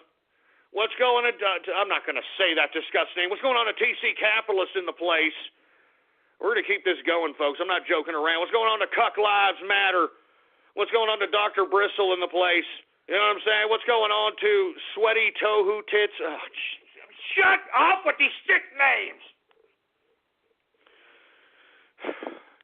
I'm telling you, she's committing treason. What's going on to Distilling Capitalist? Mad cow disease for Ghost? Shut up. Shove it up your ass, all right? We got R.I.P. Anthony Kiedis. What, Anthony Kiedis die or something? I mean, I thought he died years ago. I don't know. It's news to me. We got the Christmas doctor in the house. We got Pandemic in the place. All right, I'm telling you, she's seeing these. What's going on to Remington?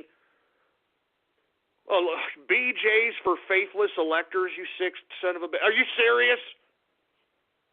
Oh, my God, you son of a bitch. Let's continue going. I'm not joking around.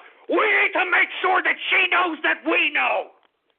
That we know she's organizing these electors and she's committing treason. Jesus Christ. What's going on to Hambone Capitalist? What's going on to Chris Vide? What's going on to, I'm not going to say that, for Christ's sake, man. Sick, twisted names, for Christ's sake. I'm telling you, she's probably going to get a little flustered by all the sick, twisted names coming at her. I'll tell you that right goddamn now. Anyway, who else do we got? We got Mario is a pimp, whatever the hell that means. We got heart attack gun for... Oh, no, you son of a bitch. Don't even kid around about that. Man, you guys are sons of bitches. I hope... Son of a bitch. I'm telling you... We got the Neon Knight in the house. What's going on to the Neon Knight? What's going on to the Zoru Master? I'd kick Ghost's ass. Yeah, right. You come on over here down here to San Hambonio and say that and see if I don't kick your ass into dog meat, boy. You understand that? I'd kick your ass into dog meat, boy. All right, that's about enough. I think she's got the freaking point. The point is, folks, is that we need to put people in the spotlight that want to be, revolutionaries or whatever the case might be, because these people think that they can just get away with this nonsense and no one's going to hold them accountable, that they think that they supersede the people's will, and we as the people need to tell these people that no.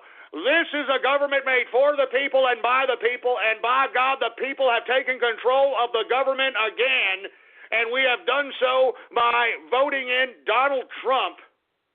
And the bottom line is that we don't want any of these damn sour grapes pieces of leftist, socialist, communist trash utilizing tactics and not to mention rogue elements of the CIA in an attempt to overturn this goddamn election. All right? And they are being accomplished by the mainstream media. They're being accomplished by the political class of this country. I'm talking both sides, the Democrat and the Republican Party, folks. That's why we as the American people, we have to continue forward. We have to continue to amplify the message. That's why I'm calling on you to go out and just say your piece. I mean, even if you don't think anyone will see it, even if you think no one will pay attention, just put your face in front of a camera and make sure that the background looks rather pleasant or decent and say something. Say that, listen, we don't want this globalist infiltration. The people have spoken. We overwhelmingly want Trump as our president. We do not want the leftists to cause instability. We don't want the leftists to cause civil unrest, but they continue to agitate such things.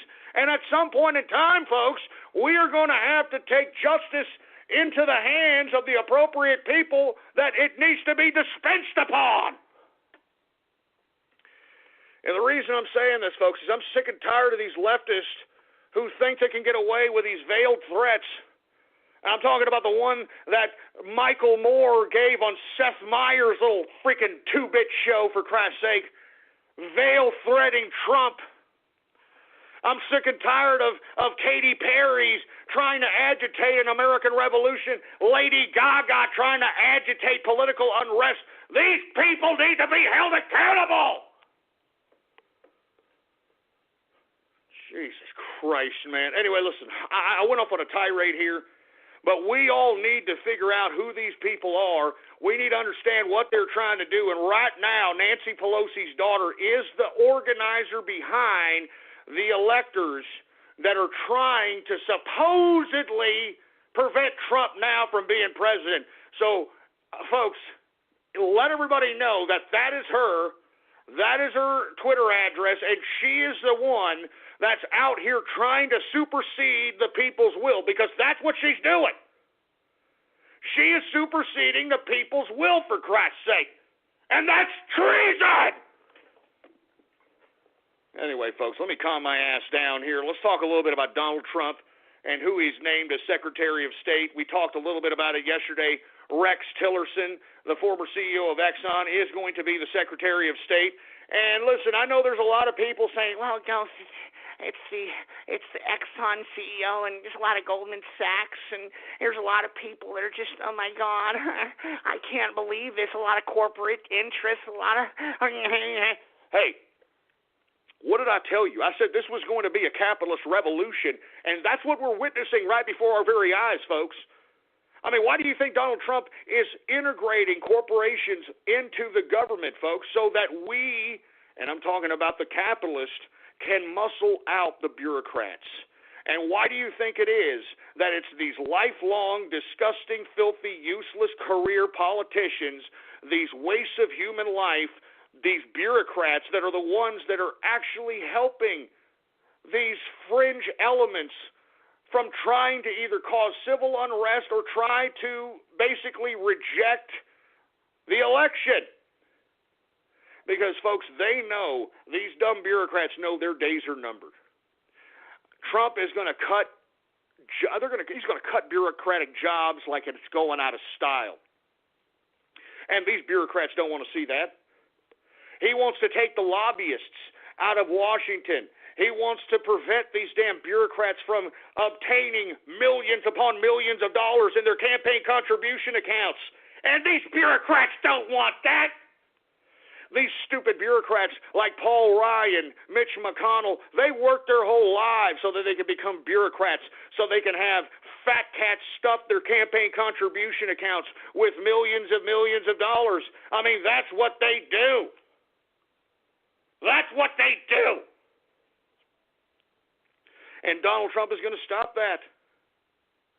And you see, folks, that's why Donald Trump is not going too much into the bureaucratic well of, quote, professional politicians to construct those in his cabinet. And the reason the bureaucrats are getting a little bit apprehensive, and they're even calling in the CIA to try to, pull some kind of black operations on a mass scale to stop Trump from doing this, is because Trump is smart. He's integrating all the corporations that would have sided with the bureaucratic system to begin with. He's integrating them into the bureaucratic system so that the Goldman Sachs and the financial interest, big oil, these elements aren't his enemies. As a matter of fact, they're his friends, and they're going to want to see him succeed because his economic policies are going to be generously profitable, because he is going to comprise an economic recipe for more jobs, lower taxes, which, folks, is very attractive to all the financial elements involved in the current construction of Trump's administration. It's a capitalist revolution, I told you. That's why he's bringing in folks from business. That's why he's bringing in folks from corporations. When he integrates them with the government, the corporations ain't going to go after him.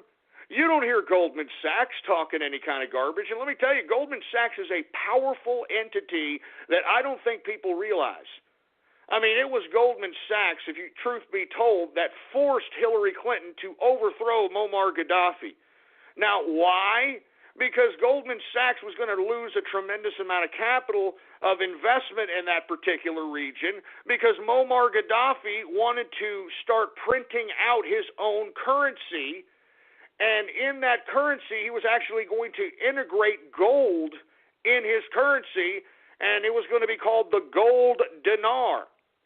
And once, Goldman Sachs and the financial interest of America caught wind of this, well, they had these lackeys, paid for, like dumbass Hillary Clinton and Barack Obama.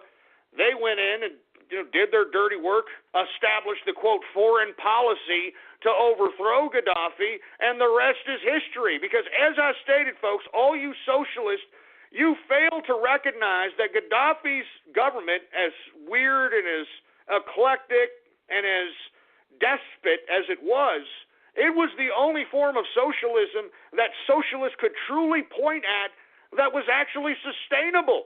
And not sustainable in the Cuba, having to fix the same car from 1957 sustainable.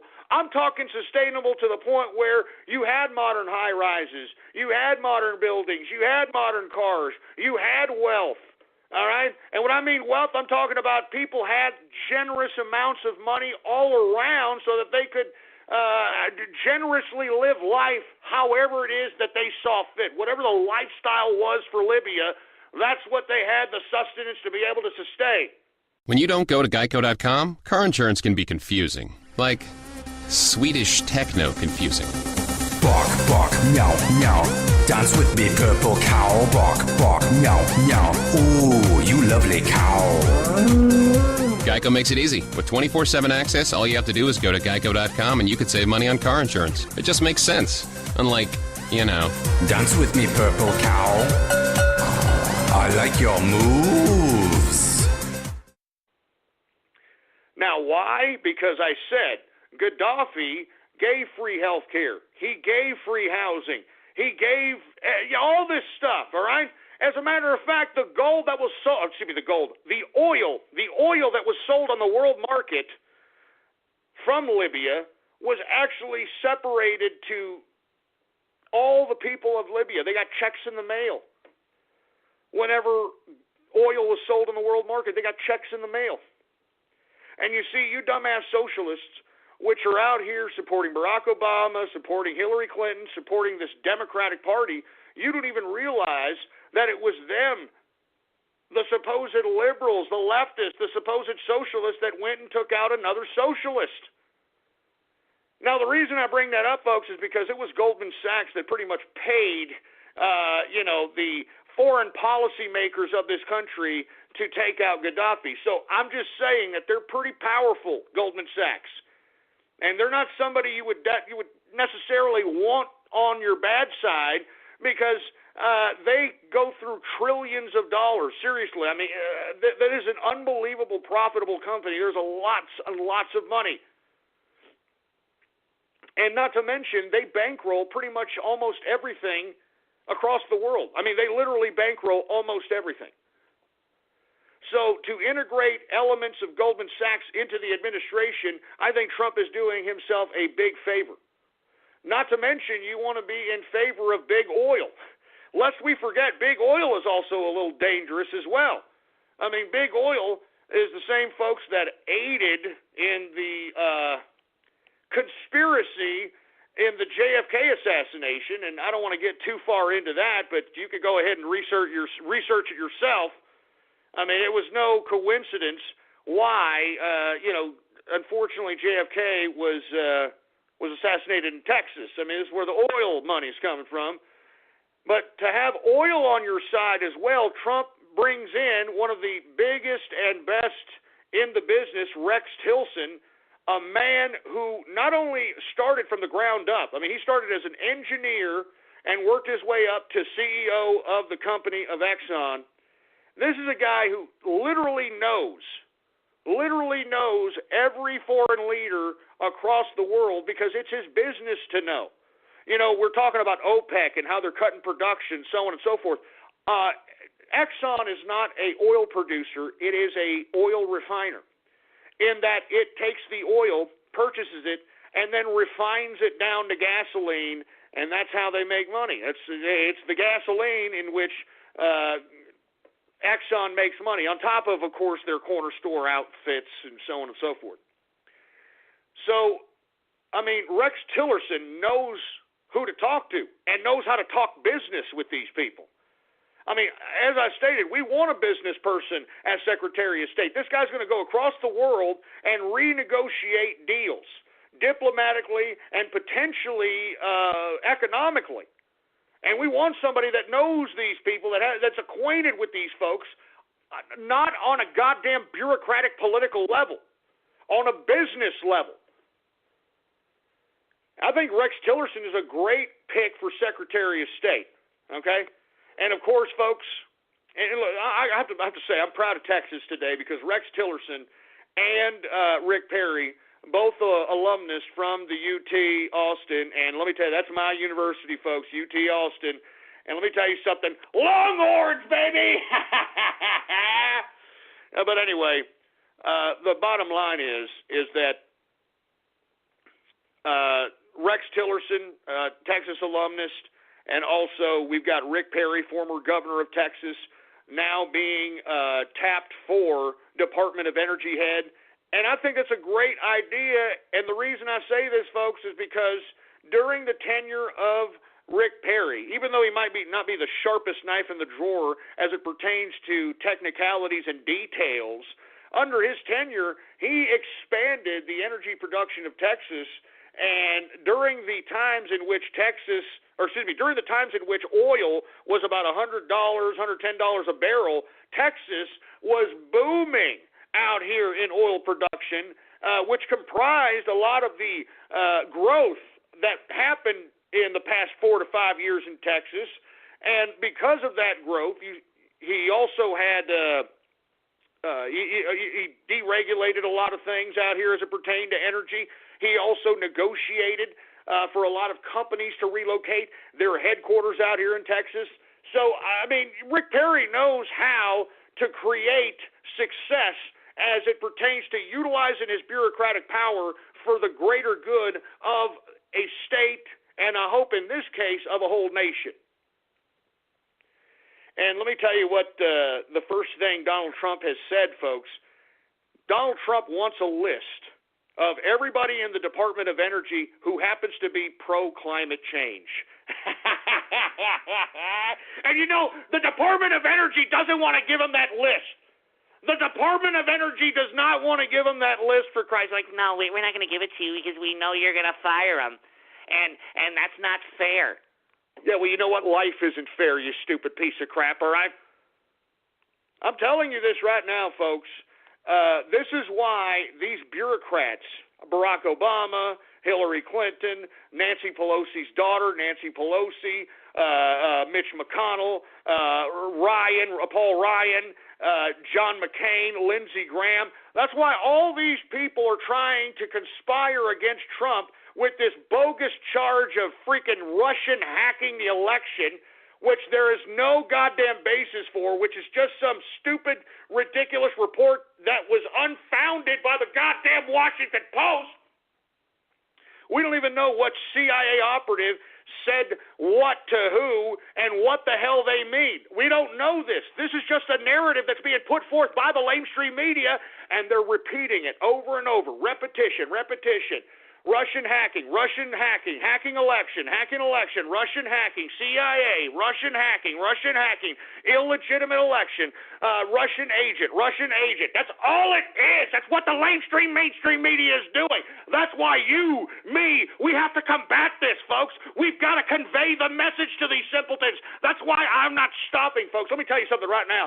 I'm barely sleeping out here, all right? I mean, I've got brick-mortar businesses that I got to worry about. I got to trade in the mornings, for Christ's sake. I'm a self-sustaining capitalist, for Christ's sake. I got a lot on my plate, but I refuse to stop doing this broadcast because it's too important. Our country depends on it. This is our only stand left.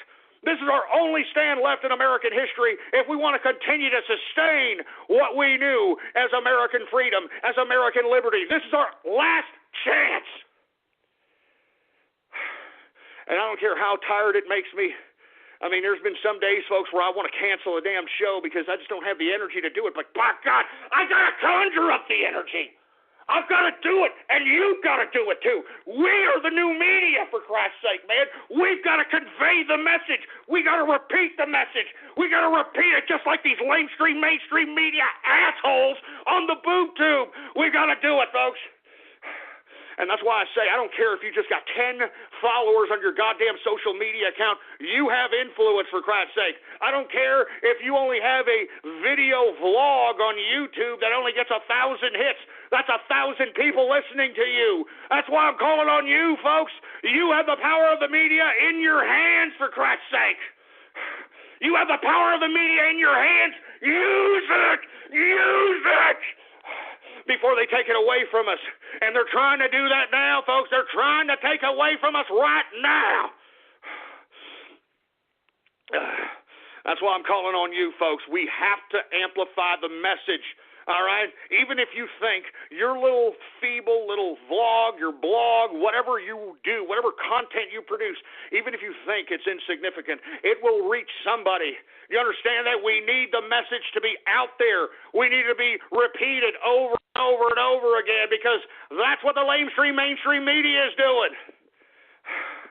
By God. By God, for Christ's sake, give me my drink.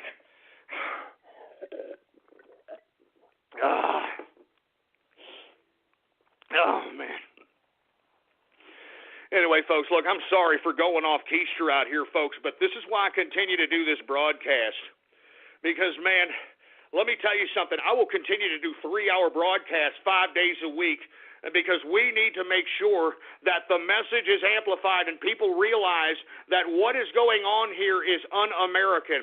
All right, what Nancy Pelosi's daughter is doing, Michael Moore is doing, the political class is doing, what the UN is doing, Obama's doing, what all these people are doing is un-American, it's treasonous, and I cannot believe that we've got so many people bamboozled into accepting this as some level of legitimacy. It is illegitimate what these people are doing.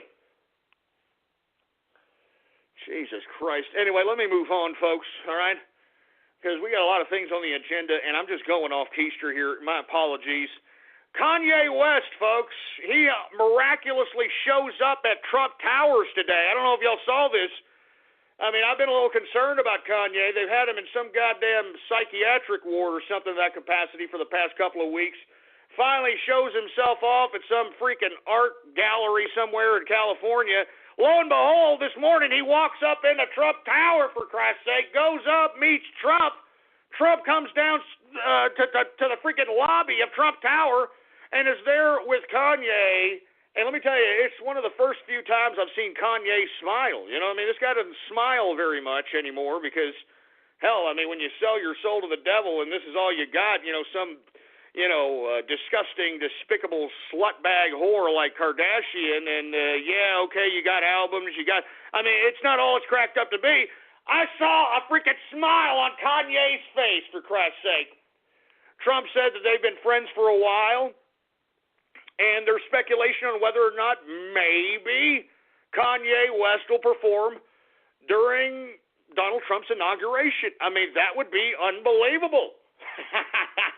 The leftist would go nuts. I mean, just imagine what Black Lives Matter would be feeling. I mean, they already canceled out Kanye West after that rant in California that has gone viral, for Christ's sake. I mean, the black folks have already disowned him because, man, baby, you pro-Trump, baby, get out of here, baby. Get your ass out of here. So anyway, folks, I just wanted to brief in everybody that Kanye, was spotted at Trump Tower. He was out there hanging with Trump, for Christ's sake, and it was a pretty weird photo op, to say the least, man. I mean, Kanye was smiling out there. It was looking good. Anyway, let's continue going. I don't want to, take too much time into that because we've got so many things to talk about. Folks, as I was alluding to earlier, this is an internal battle right now as it pertains to Trump presidency. It is an internal battle between the FBI and the ODNI. For you folks that are unaware, that is the Office of the Director of National Intelligence.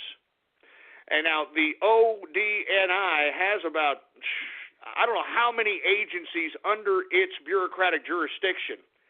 And if the FBI and the ODNI are saying that what the CIA is alleging, that Russian hacked the election, is a bunch of crap, well, then something is rotten in Denmark, folks. And that's why I'm telling you, what we are witnessing is a CIA coup, an attempt at a mass black operation on a psychological scale in an attempt to try to delegitimize Donald Trump's presidency. And if anybody is an expert at doing this kind of crap, it's the CIA. That's what they do. All right? That's what they do. I mean, they disseminate disinformation. They disseminate propaganda. They train insurrections. They train to overthrow governments. They train to throw coup in other countries, for Christ's sake. Just do the research on the CIA, for heaven's sake, man. But no, the CIA claims that Russia hacked the election, for Christ's sake. Now, what does that tell you? That tells you that there is an internal struggle. There is a revolution going on within the internal system of the intelligence agencies. All right? It's the FBI and the Office of Director of National Intelligence, which is comprised of a whole bunch of different intelligence agencies, versus the CIA. So who are we to believe here? You know what I'm saying?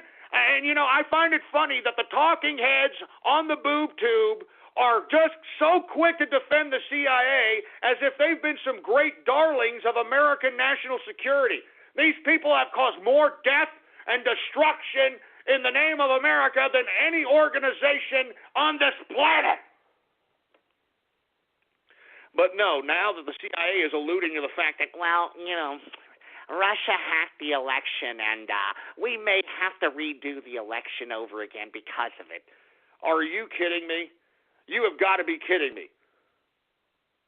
And I'm glad that the FBI, and what do I always say about the FBI? I said the FBI is on our side, folks. I've always said that. I've said that back during the early summer. The FBI is on our side, folks. All right, and when I mean our side, I'm talking about the Trump train side. I'm talking about the side of America, all right? And they are saying that there is no evidence whatsoever of any kind of freaking Russian hacking of the election, Russia hacking voting machines, Russia hacking John Podesta's emails, Russia hacking the DNC emails. There is no evidence of this, first of all, because there is none. So that's why I'm saying, folks, do not take this Russian narrative seriously, for heaven's sake. And let's just say, okay, because, you got to play devil's advocate with people or they're not going to understand where you're coming from. Let's just say, for the sake of argument, that, okay, Russia did hack the election. What does that say about Barack Obama's tenure? What does that say about him, Barack Obama? Remember, right before the election, he put Homeland Security in charge of the election process, which was unprecedented in American history. What does that say about the competence of the Department of Homeland Security if supposedly Russia hacked the election? What does that say about Barack Obama? And look, I just tweeted yesterday, folks, where he was out in the White House lawn laughing that there was no such thing as voter fraud, Now, when it's politically convenient for him to do so, he's saying that the Russians hacked the election. It's a joke. It's a joke, and that's why I'm saying don't believe it, and you need to amplify that as well. You need to amplify and tell these people not to believe this crap. I mean, what are these Ruskies, man? Super hackers, for Christ's sake? These vodka-drinking, cockeyed, mouth-breathing pieces of trash are super hackers? That's bullshit. I'm sorry for cursing. That's bullshit. I refuse to believe that a bunch of cockeyed, mouth-breathing, freaking vodka-drinking Ruskies are so sophisticated that they could just hack the world at will. I mean, give me a break. And let's just say they did. What does that say about our systems? What does that say about our computer networking systems, our cybersecurity under the tenure of Barack Obama? Because remember, this man has been in power for the past 8 years. If anything happens to this country, if Russia supposedly hacked the elections, it falls on his shoulders. It's his fault. So I'm just saying, folks, I know for a fact that Russia had nothing to do with hacking the elections or hacking any of the damn information that was disseminated on WikiLeaks. All right? The information that was disseminated on WikiLeaks was provided in part by Seth Rich, which I announced before Julian Assange confirmed that. And, of course, certain factions of the intelligence community that gave Julian Assange this information so that Assange could act as a conduit to provide true transparency to what exactly is going on with this government. And what's going on with this government is anti-Americanism. Anti-Americanism. That's all there is to it. Anti-Americanism. So once again, folks, we have to continue ourselves to be our own media. And we need to disseminate the information. That's why I encourage you folks, whenever I tweet out some kind of news report or I tweet out some kind of an important piece, a news piece, please retweet it to your followers. All right, because it's very serious that we continue to throw these things in the people's faces. We need to throw these articles in their faces. We need to contradict what these talking heads are saying, these outright lies they're saying on the boob tube. We got to contradict it. We got to expose it for what it is, an outright lie. That's what we have to do. Jesus Christ, folks. Anyway, I'm going to move on because we are running out of time here, folks. Speaking of Obama, did you hear what this idiot said? This asshole went on Comedy Central, of all places, of course, the bastion of news reporting, went on Comedy Central and stated that America, quote, by no means has overcome the legacies of slavery, Jim Crow, colonialism, and racism. Remember when this stupid mulatto was supposedly running for president and everybody had optimism in 2008? I remember these morons. I remember these leftist idiots. They were like, oh, you know what, dude, if you just voted for Obama, I mean, I think that the racial situation would cease to exist. I think that he would bring people together. I think that he'd bring Europe and America together, dude. It'll be utopia. I remember these assholes selling me this crap. I'm not joking. All right? And lo and behold, and I've said this time and time again, no one, all right? No one has done more to throw black folks back at least 60 years economically, socially, and politically than Barack Obama.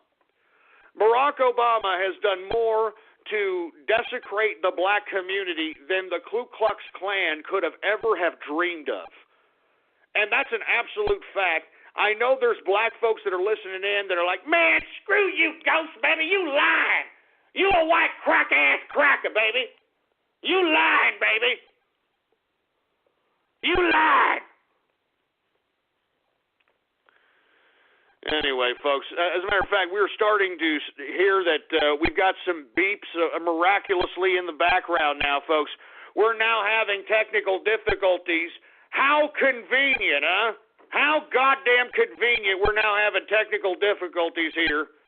My apologies, folks, but hey, listen, what I'm saying, I'm sure I'm being monitored. I'm sure there's people listening in. I'm sure they're trying to do anything they can to prevent me from doing what I'm doing here. I know they're probably trying to stop me. They're trying to stop me. They're trying to stop me, but they can't stop me. They can't stop me, for Christ's sake. Jesus Christ. I mean, people really hearing this like beeps? I mean, am I having a freaking technical difficulty here, for Christ's sake? Here. Testes, 1, 2. Testes, 1, 2. Testes, 1, 2. 3. Everything okay here? Anyway, folks, I don't know what's going on, all right? Everybody's saying that I sound like a robot or something of that capacity. Here we go again. Here we go again with the technical difficulties. And, of course, it's because I'm talking about some serious subject matters, all right? They're trying to silence me. They're trying to stop me. But, hey, I refuse to be silenced. Anyway, once again, Obama claims on Comedy Central in an interview that America by no means has overcome the legacies of slavery, Jim Crow, colonialism, and racism. Well, then what the hell did you do, Obama, to do something about it? Can you answer me that? What did you do, Obama? What did you do? Anyway, folks, we were listening to a lot. Apparently, people are hearing beeps here, folks. I don't like it. All right, so what I'm going to go ahead and do here is I may go ahead and try to take a break here. I don't want to take a break because, we're trying to see what's going on here. Hey, engineer, can you figure out what the hell's going on here?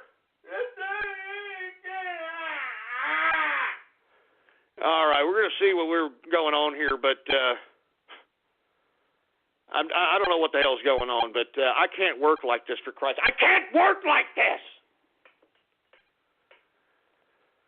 Jesus Christ. Anyway, folks, I'm going to be right back. I'm going to try to be as quick as I possibly can here. The engineer is messing around with all kinds of wires back there. You know what I mean? He's messing around with all kinds of wires back there, so hopefully he can get something done here, and we shall be right back. Let's go ahead and put on the girl from Ipanema comes walking.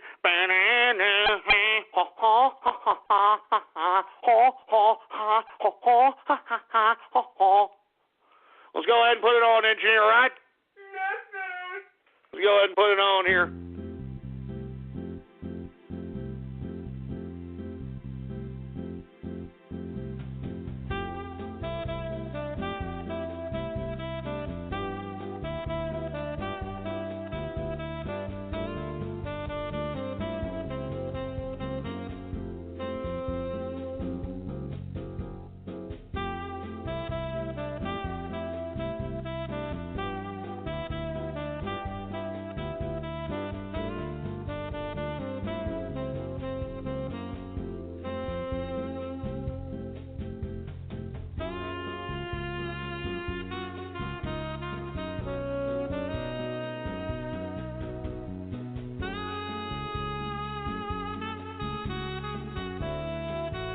Listening to Ghost on True Capitalist Radio. True Capitalist Radio. All right. I'm back here. Hopefully these beeps, I don't know what the hell these beep, a little bit of a beep. I don't know what the hell that's about. Hopefully it has ceased at this point in time. My apologies, folks. Once again, they were trying to silence me. They were trying to stop me, but I will not be silenced and I will not be stopped. Anyway, where the hell was I, engineer?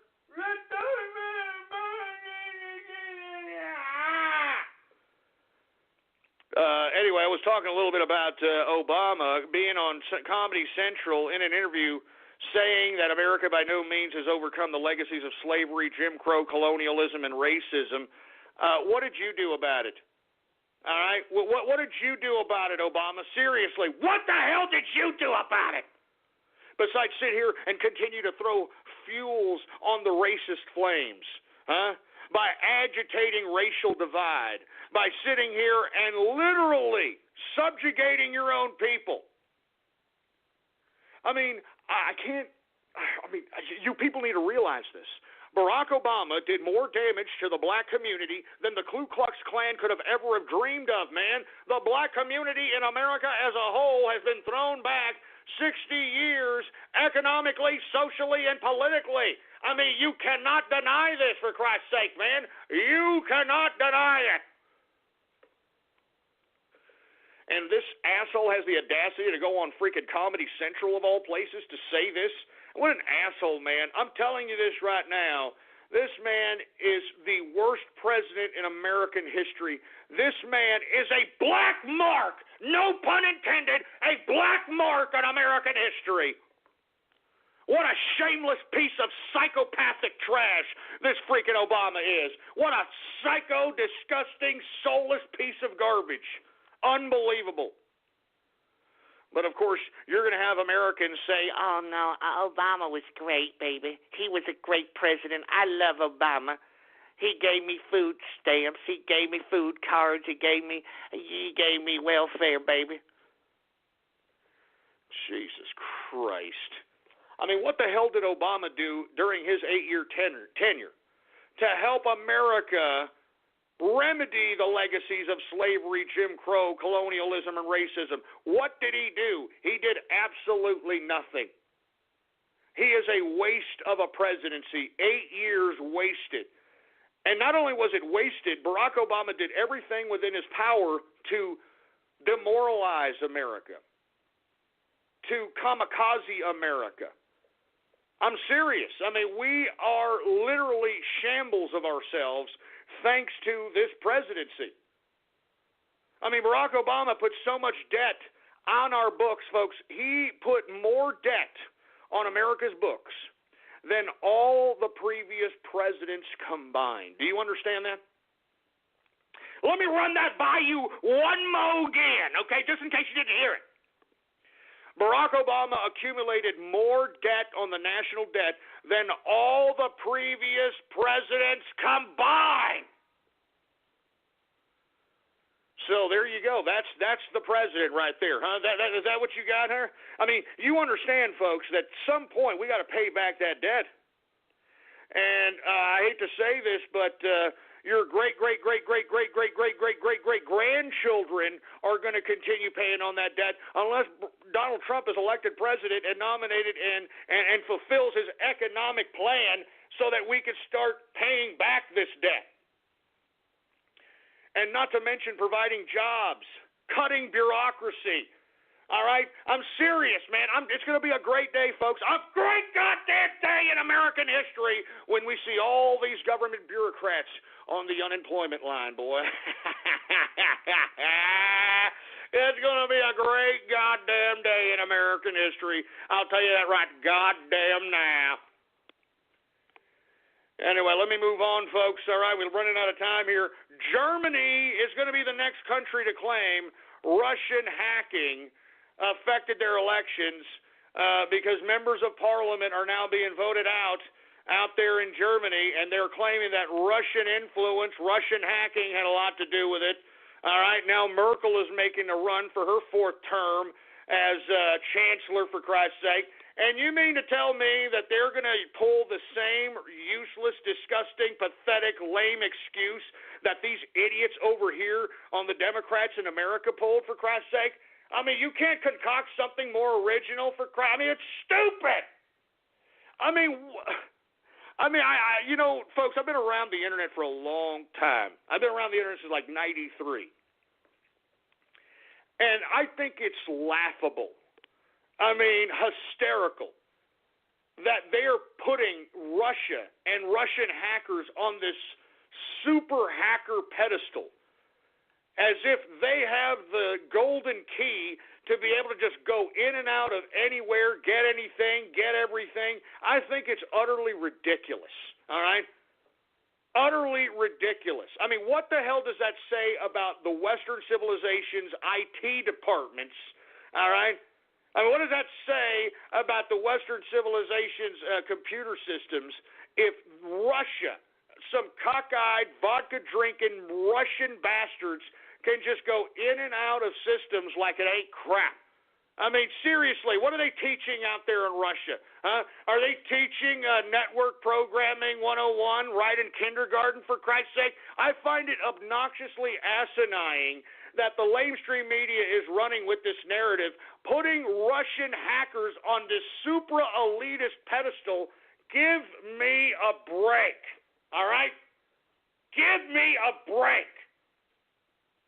I mean, some of the best minds in computer science technology come from the West, come from Western civilization, America, Britannia, elsewhere.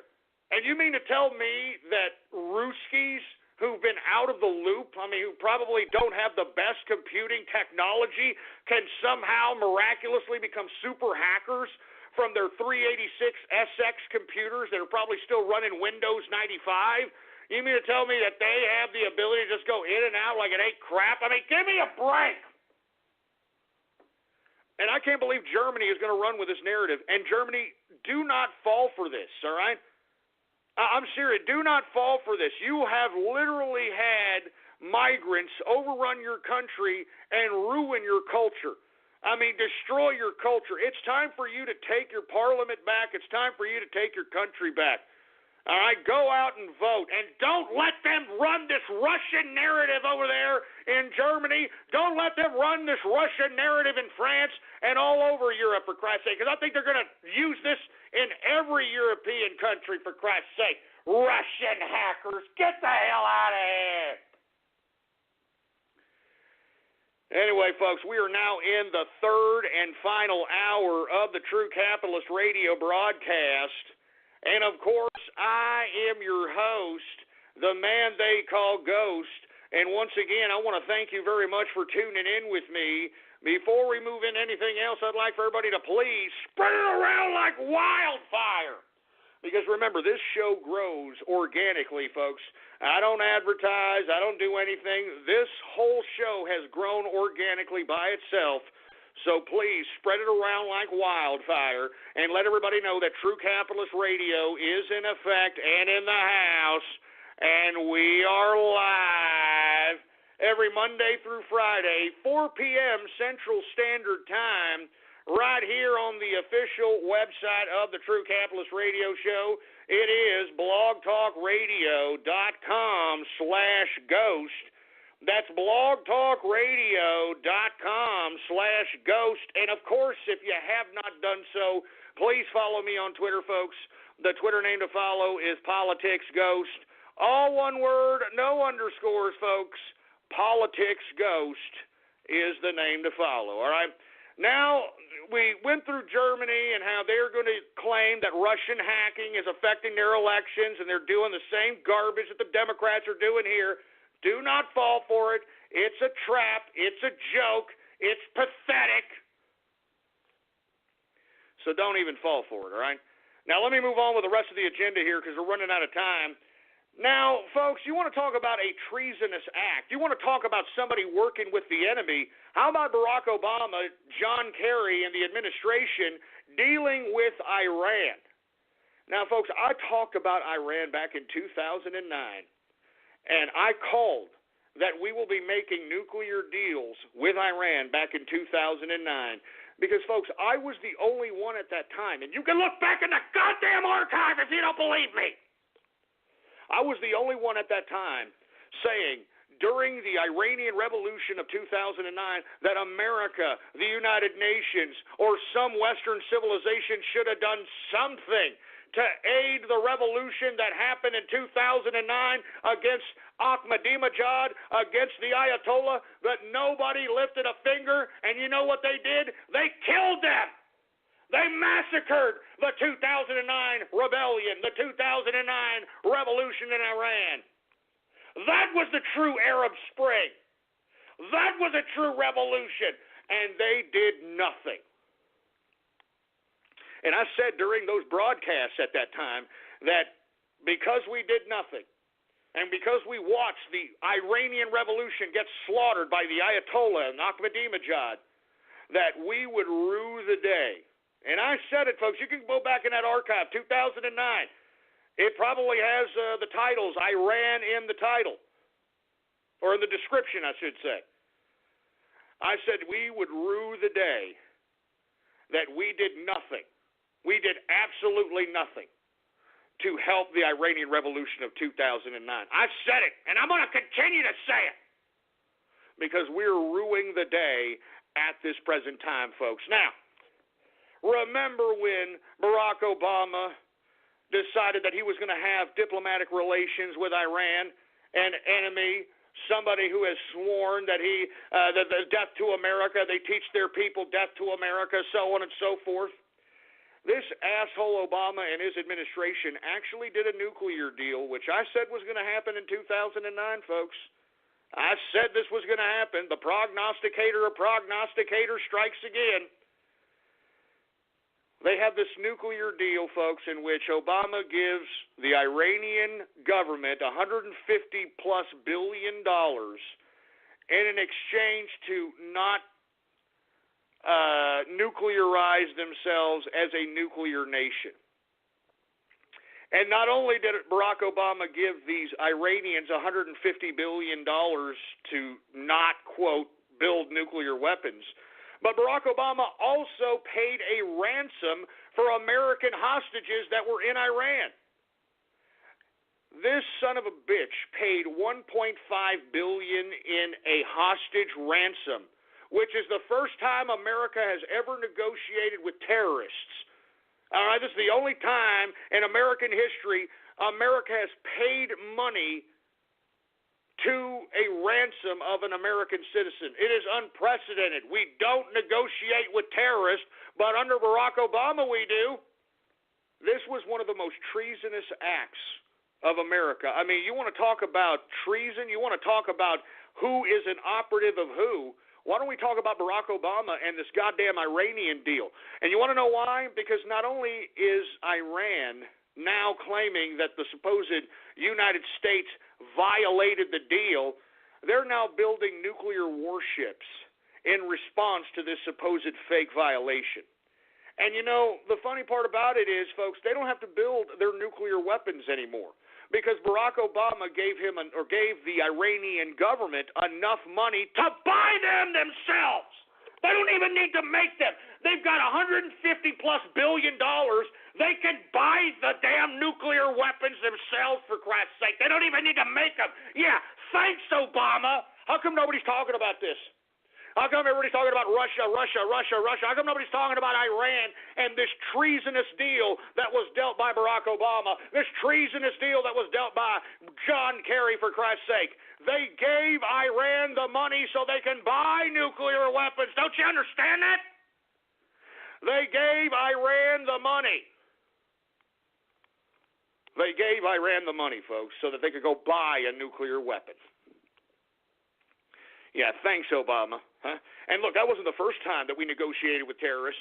Remember that stupid dumbass Bergdahl who defected to the Taliban, for Christ's sake, and we exchanged, 4 or 5 hardcore jihadist killers in exchange for this traitorous asshole Bergdahl? Y'all remember that? What a joke.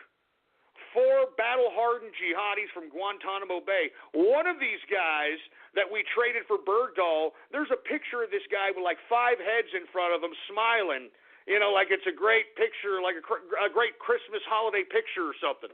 I'm not joking. Like 4, 5, 6 severed heads that he obviously severed himself, and he's sitting there smiling about it, like a freaking psychotic nutcase. But these are the guys that we exchanged for that traitorous asshole Bergdahl.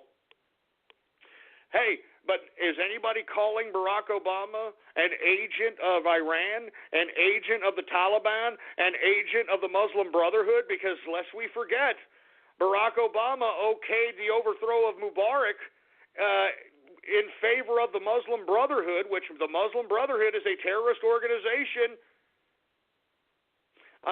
Barack Obama overthrew Gaddafi, and who did they put instead in power, for Christ's sake? Al-Qaeda, which ended up turning into ISIS, folks. They rebranded themselves as ISIS.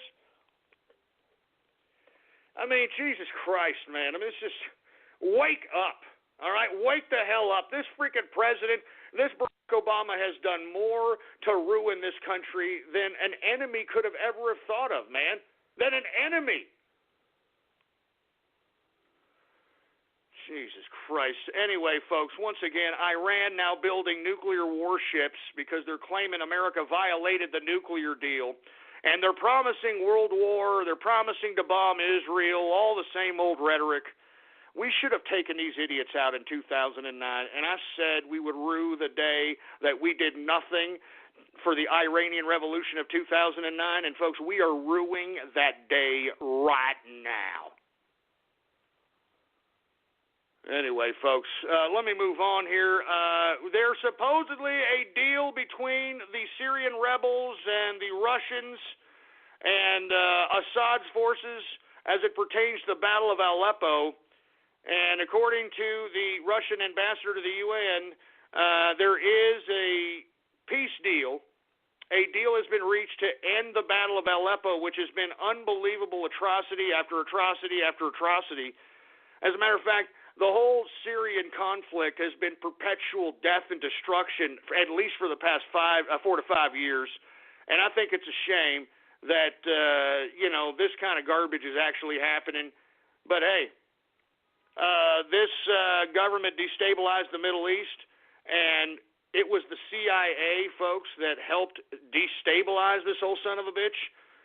I mean, lest we forget, folks, that the leader of ISIS, Baghdadi, was filmed with John McCain during the whole beginning of the Syrian uprising. Remember when John McCain went to Syria and met with these Syrian rebels, for Christ's sake, took a picture of him as if he was some freaking OG or something? He was there with Baghdadi, the guy who is the supposed leader of ISIS at this point in time. I mean, Jesus Christ, this is all CIA bullshit. Excuse me. Oh, my God. Anyway, folks, once again, the Russian ambassador to the UN is claiming that there is a ceasefire. A deal has been reached with the Syrian rebels, and all the mass killing and murdering and warfare that's happening in Aleppo is supposedly going to cease. But I think we've heard this before. So we shall see. We shall see. All right? Anyway, folks, last but not least, before I get to Radio Graffiti, I want to talk a little bit about something. I read here recently that there was a study that found that 1 in 6 Americans take psychotropic drugs, meaning either happy pills, Xanax, Percocets, you name them. Psychotropic drugs, happy pills. I'm depressed, I need something, I need to pop a pill. 1 in 6 American people are popping pills that messes with the chemistry of their brains. And the reason I bring this up, because just take a look at the social landscape of this country. I mean, take a look at the lunacy, the liberal lunacy. Take a look at the lack of attention span that's happening amongst the everyday American person. Take a look at the lack of communication skills that is happening in today's country. I mean, is it me, or is everybody now talking in questions?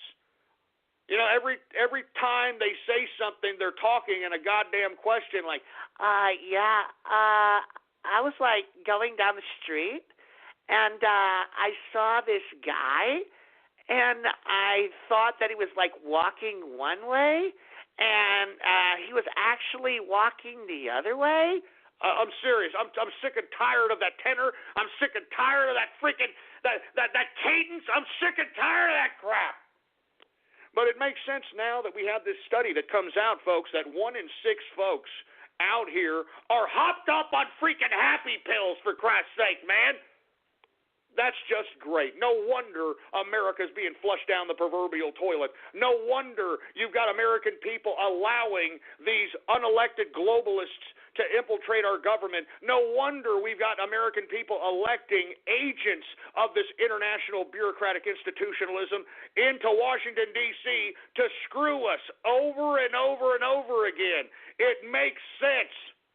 Now, folks, as far as I'm concerned, I think no one, and I repeat, no one should be taking any kind of psychotropic drug that is going to affect the chemistry of your brain.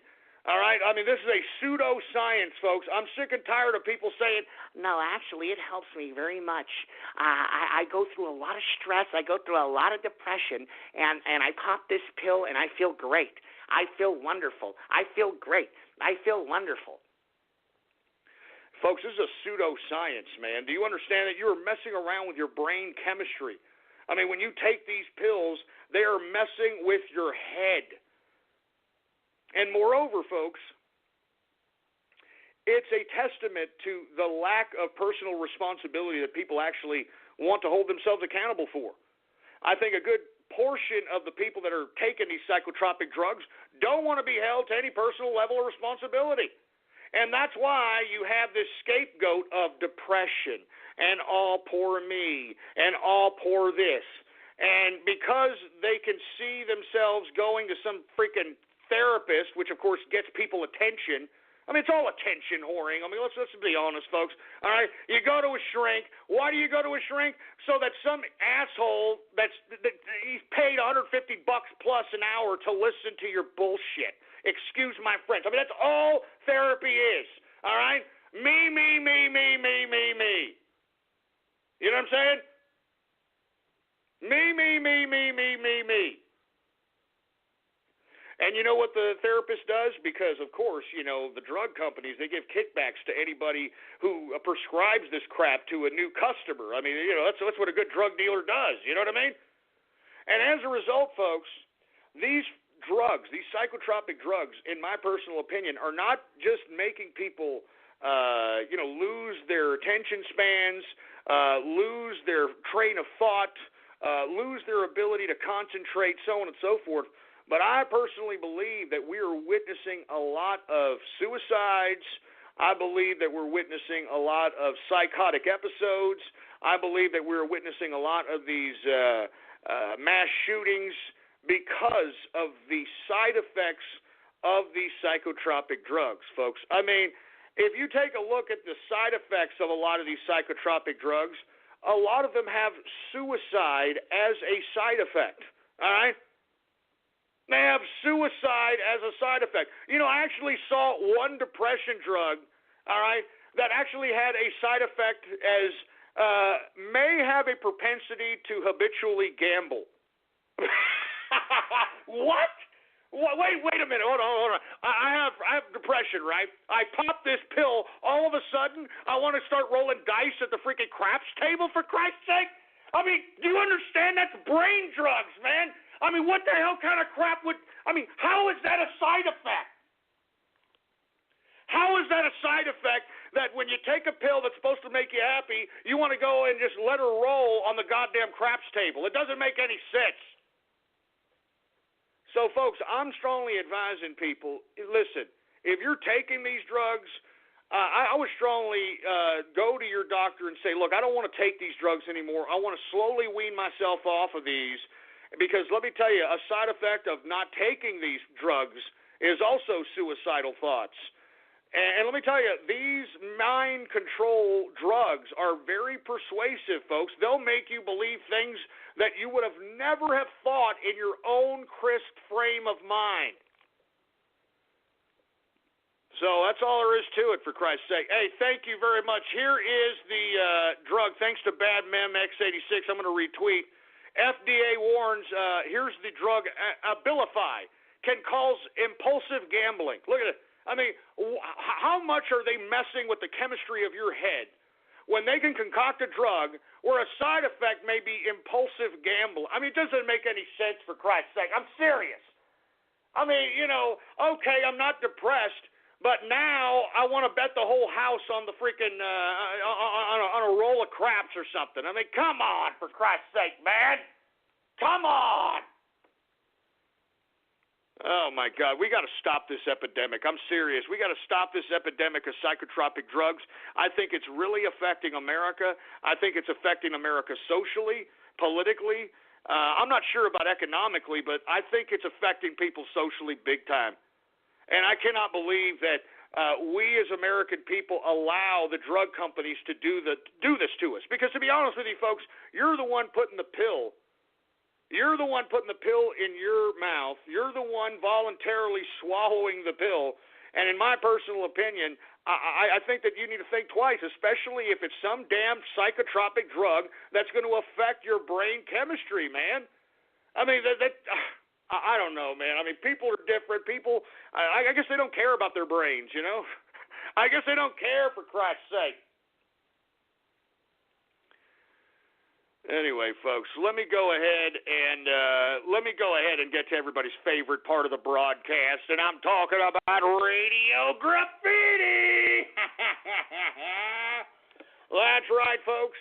Radio Graffiti, the part of the broadcast where the spectators become a part of the spectacle.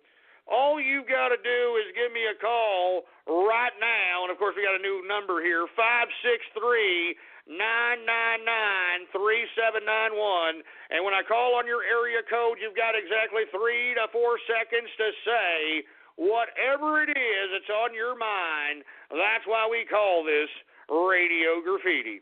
And once again, folks, I'd like to remind everybody that we do have some sales going on ghost.market. All right, type in your browser right now, ghost.market. Once again, if you want the Christmas card that's going to be sent to the Inner Circle, you can go ahead and have it sent to you. Of course, the Inner Circle's having it sent free. That's the perk of being the Inner Circle. I know there's people wanting to be in the Inner Circle, folks. I'm not in a rush to do that. All right, so, please stop guilt-tripping me into, oh, I want to be in the Inner Circle. I'll do anything. Look, I get it. I get you want to be in the Inner Circle, but, come on. All right, I'll get to it when I get to it here. I mean, it's the Inner Circle here, all right? These are my friends. They're my family, man. It's the Inner Circle.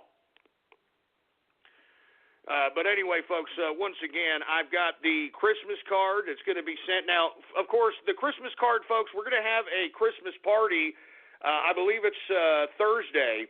And we're going to take the snapshot that's going to be on the Christmas card. That's why there is no picture of the Christmas card. We're going to take the snapshot. We're going to make sure we have myself, the engineer, Mrs. Ghost, and Templeton. And here comes Templeton right here. He's right next to me. How you doing, Templeton? You all right? You all right, Templeton? Yeah, all right. He's all right. Anyway, we're going to have all of us in the shop there. And we're going to say Happy Holidays. We're going to say Merry Christmas. We're going to have a personalized message. And once again, they will be sent in envelopes, folks. It's a Christmas spirit. So we're going to go ahead and send them in envelopes and go ahead and do that sort of thing. Very, very decent price, $6. Not bad at all, folks. And it's courtesy of the True Capitalist Radio family. And, of course, we still have the Ponified Capitalist for sale.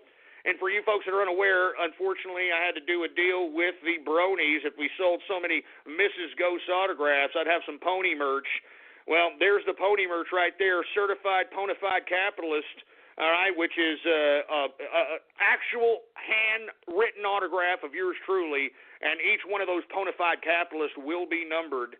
So if you happen to be a true Brony, this piece of TCR regalia will be the most sought-after artifact at freaking BronyCon, for Christ's sake, all right?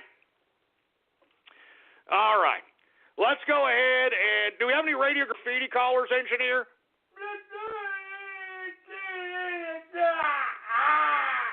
All right. Well, let's go ahead and get to some Radio Graffiti calls right now. All right, who do we got going on over here? How about 425 Radio Graffiti? Ghost, I'm coming down to San Hambonio to put a bone through a ham. And by that, I mean sex with your big butt. Jesus Christ. You see these sick, twisted pricks that call me here? How about 631 Radio Graffiti?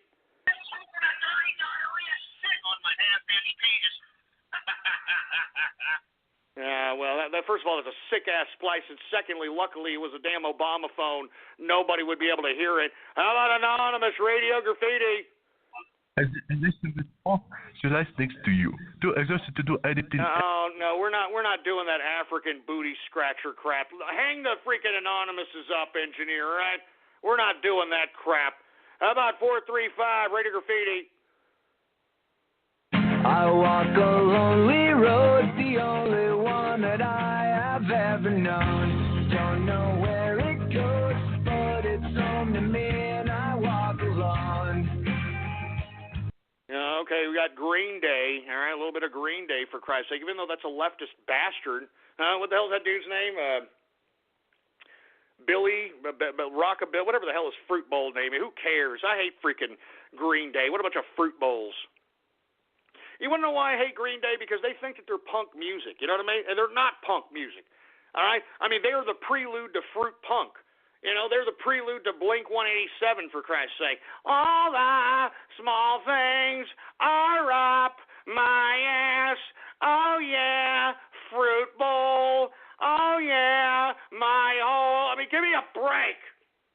When you don't go to Geico.com, car insurance can seem intense. Like breakup R&B intense. I thought you said you loved the sweater that I got you. If you didn't, you could have told me. Geico makes it easy. Just go to Geico.com anytime to update or check your policy without all the extra drama. I even had a gift receipt.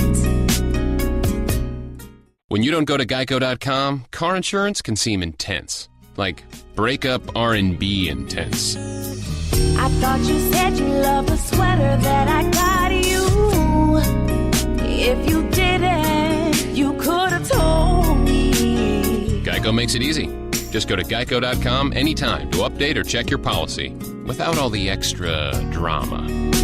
I even had a gift receipt. Jesus Christ, man. And not to mention, I mean, the only song that was worth the crap from Green Day was the first crap song they put out. What was it called? Who cares? You know, it's not that it matters anyway. Green Day sucks, all right? 559, Radio Graffiti.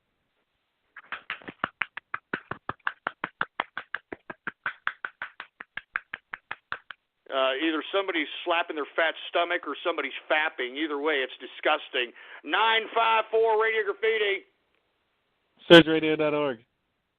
Oh, okay, DDoS that. Okay, we got it. How about 973 Radio Graffiti? Be a nigger for a day. I could live my life the free and easy way. I'd take them uptown and let the white man pay. If I could be a nigger for a day. No, don't start airing this freaking redneck racist songs out here. Right? We ain't got time for that crap over here, boy. How about 909 Radio Graffiti? Hey, what are you doing that for, Farmer Bud? Bugs Bunny, I gotcha this time. That's a little cock. Well, take that. Ooh. And that. Ooh, boy, oh boy. I've never been gay before. Oh, boy. Fug it. Fudge my... Man, what kind of a sick, asshole, dumbass, twisted fruit bowl splice is that? Are you trying to fruit up goddamn Looney Tunes, you son of a bitch? You're trying to fruit up Looney Tunes? God damn it. I'm telling you, every day that goes by, you goddamn assholes are fruiting up, for Christ's sake. You're fruiting up! You're fruiting up, for Christ's sake, man! Good God, give me the mic. Oh, Jesus Christ. Perverts, man. Sick-ass perverts. That's all I got to say. Anonymous Radio Graffiti. Yeah, we got another Helen Keller deaf mute. How about 601 Radio Graffiti? Hey, Ghost, how about we sweeten up the deal and ban Raiden Snake if you sell 75 pony autographs? What a great idea. No, why ban Raiden Snake, man? Leave Raiden Snake alone. All right, leave Raiden Snake alone. Jesus Christ, man. 859 Radio Graffiti. Hey, Ghost. Can I make an announcement real quick? Yeah, what's going on? All right, I would just like to announce that my name is Danny J, and I would like to officially announce that I am running for host of TCR under the party. Well, who cares what your name is, all right? You sound fruitier than a box of Fruit Loops, for Christ's sake, all right? Why don't you call up, and if you're going to make some kind of a goddamn troll, sound off like you got a pair, for Christ's sake, man. You literally sound like you just crawled out of the anal passage of some AIDS victim that just walked out of the clinic, all right? Jesus Christ, I can hear the AIDS in your voice. Good God. 440 Radio Graffiti. Hello? Yeah. Yeah, it was just, I was wondering what your opinion on the incident in Aleppo today was. I just talked about it, you stupid, dumb moron. Why don't you go back in the archive and re-listen to it? Jesus Christ! 813 Radio Graffiti. All the small things are fruity, like this fruit bowl, scumbag song.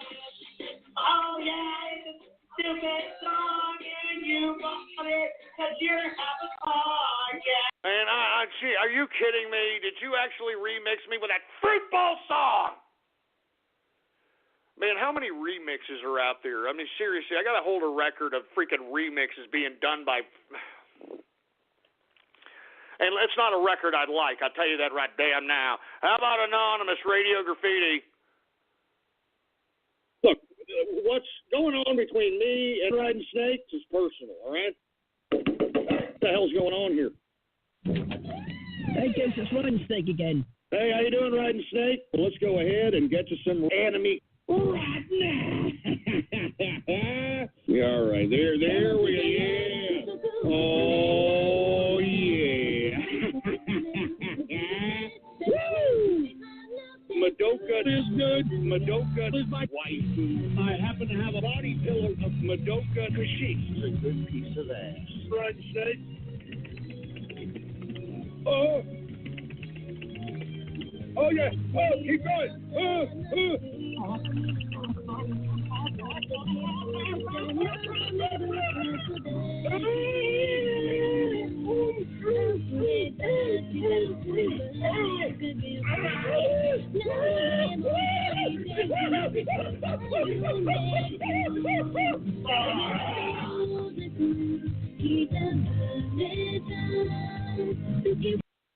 You son of a bitch.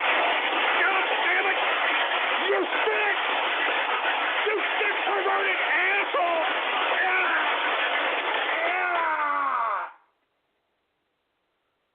You sick-ass perverts, man! You sick, twisted perverts!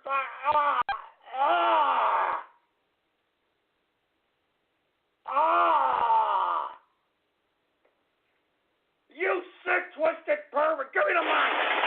Give me the mic, man! I'm telling you, every day I conduct this broadcast, your splices are getting sicker and sicker and sicker. I can tell you that right goddamn now. Man, you people are ruining my Taco Tuesday, man. You are tainting my goddamn Taco Tuesday, and I really don't appreciate it, man. I really don't damn appreciate it. I'm serious. I mean, you know, I try to make this damn show interactive, and this is the kind of thanks that I get from you morons. And that's what really pisses me off. You know, that really pisses me off. This is the kind of thanks that I get from you morons. And I'm out here every day, every goddamn day doing this broadcast 3 hours a day. 3 hours a day I do this broadcast, man. I mean, Jesus Christ, how many times do I have to freaking remind you? I have given you over 1,500 hours of my life doing this broadcast. Show a little bit of appreciation. Please, just show a little bit of appreciation. That's all I'm asking. That's all I'm asking. Oh, my God. I mean, you know how hard it is, folks? I'm serious. How hard it is to sustain 3 hours of broadcasting nonstop, no commercials, nothing. And keep the flow going, for Christ's sake, and keep the high energy going. You know how tough it is, for Christ's sake, to keep things interesting. It's tough, for Christ's sake. I mean, what I'm doing is internet broadcasting Hall of Fame history. That's what I'm doing, for Christ's sake, man. I deserve the Golden Microphone Award of broadcasters. Do you understand me? Jesus Christ, man. I better calm down. Give me my drink, for Christ's sake, man.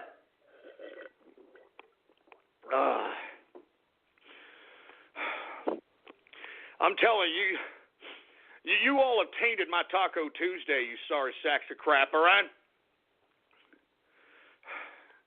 You people have tainted my Taco Tuesday, boy. That's all I'm saying. That's all I'm saying. Jesus Christ. 651 Radio Graffiti.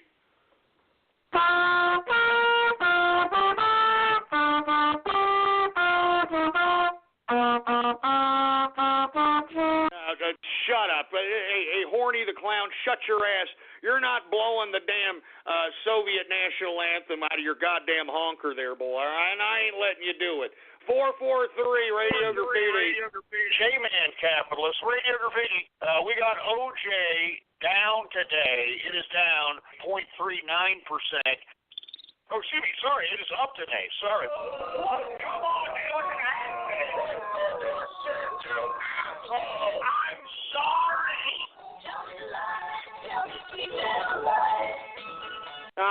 Shut up with that stupid troll. Shove it up your ass. Shove that stupid troll straight up your clogged up poop chute, boy.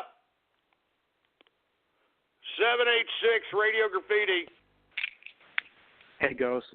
I'm the Miami caller, and I just wanted to say thank you so much for saying that earlier broadcast that you said that all young people have to work. I'm a young man, and I have a wife and a kid, and I agree so much with you, man. Please keep me on the line, and let me know your opinion about it, because what you say is the truth, man. I appreciate it, man. I'm telling you, I mean, we need more people going back to work. And look, like Trump says, when he is president, you're not going to be just at the whim of whatever's left in the freaking job market out here, because the job market is anemic. He's talking about having so much variety of jobs that you're going to have your pick. You're going to be able to go home and tell your wife, oh, man, I've got this job opportunity. I got that job opportunity. It's going to be great. Trump is going to bring back prosperity to America. He's going to bring back wealth generation to America. Do you understand that? You understand how hard it is to generate wealth in this economy? I mean, you have got to be some certified capitalist genius like yours truly to be able to do it. All right? It's tough, for Christ's sake, man. It's tough. That's why we all have to make sure that Donald Trump is sworn in as president, and we got to make sure that he is.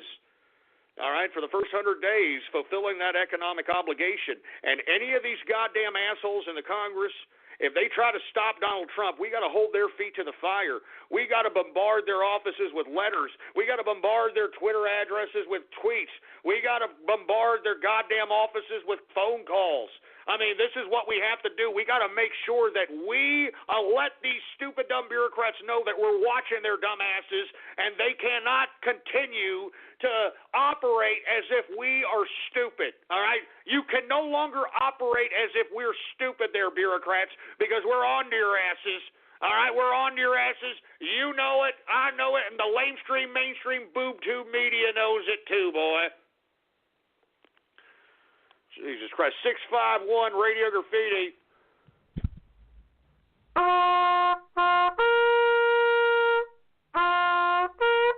All right, get this horny asshole. Get this horny asshole off. How about 574 Radio Graffiti? All right, another Helen Keller deaf mute, for Christ's sake. 973 Radio Graffiti. Hi, I just wanted to say happy Taco Tuesday and have a nice day. Yeah, I appreciate it, man. Thank you very much, because it's Taco Tuesday. We got anonymous Radio Graffiti. In that moment, there is no family squabbles, no Nazis, no... Shut up, you African booty-scratching piece of crap. Shut up! 540 Radio Graffiti. Robbie Rotten, Radio Graffiti. Now look at this ghost, and I just found. When I say go, be ready to go. Let's go.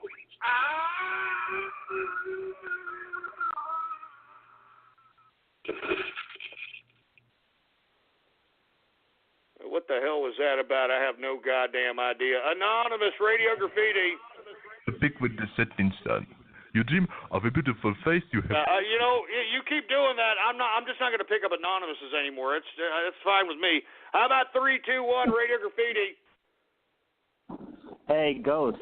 I was just wondering if you thought that if National Socialist Germany was another correct form of socialism. Yeah, you know what? You can't even freaking spit it out. Shut up! Hey, listen, you were on hold for like 15 minutes, all right? I mean, you couldn't concoct what you were going to say without sputtering it out like a freaking sentence fragment-ridden imbecile? Jesus Christ, man. Anonymous Radio Graffiti. Yeah, another Helen Keller deaf mute. It's either African booty scratchers or Helen Keller deaf mutes. How about 713 Radio Graffiti? Freak you!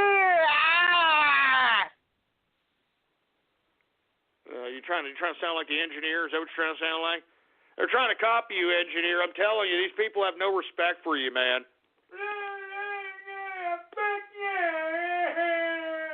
It's all right. I told you.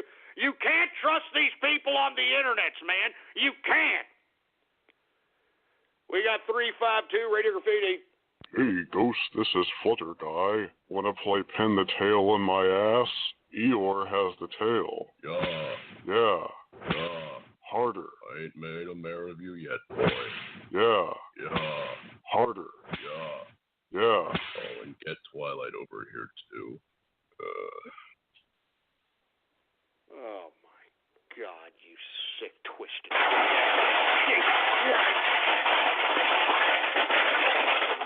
Good God, man. Are you gotta be joking, man. You gotta be joking. Oh, my God, you people. I mean, I'm telling you, you're getting sicker and sicker as the days go by, man.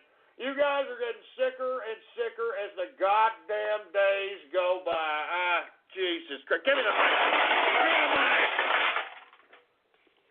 Oh, my God. I don't know what else to say.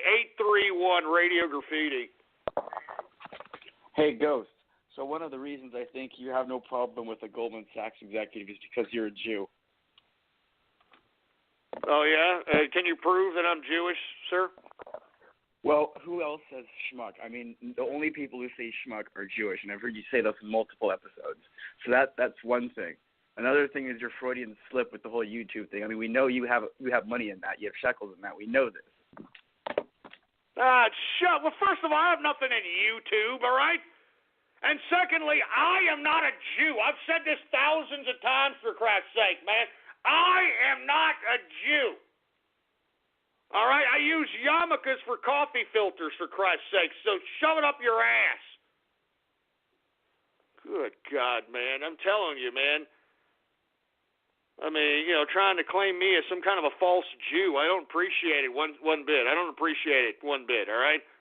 Oy vey, I'm telling you. Anonymous Radio Graffiti. One day you will both die and your ash. Yeah, all right, we get it. African booty scratcher. This is getting freaking old, man. It's stupid. 973 Radio Graffiti. Hey, Ghost. I just want to say happy birthday to Dick Van Dyke as well as to Steve Buscemi. Okay, great. That's, happy birthday to him. Great. How about 352 Radio Graffiti? I'm gonna sing a song for you, and I'm gonna show you a thing or two. So have a seat, my dear, and if it's all the same, just sit back and relax while I eat your brains. Brain.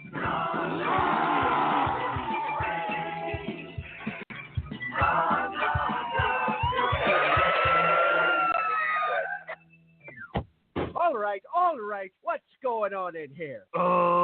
this isn't what it looks like?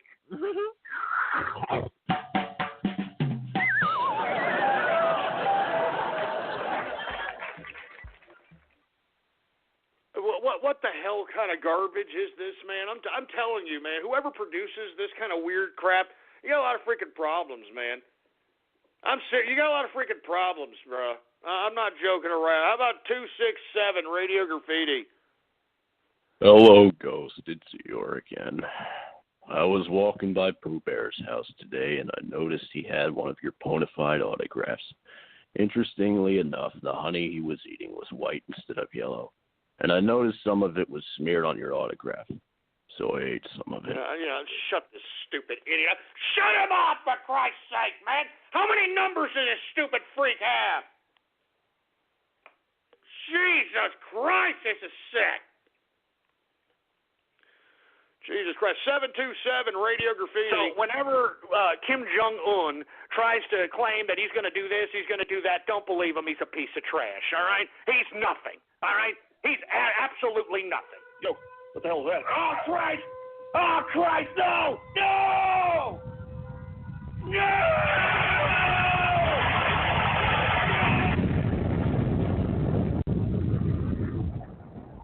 That's not funny, man. I mean, that's not funny. First and foremost, I don't think Kim Jong-un has the ability to do such a thing. But secondly, that's not freaking funny, asshole. All right?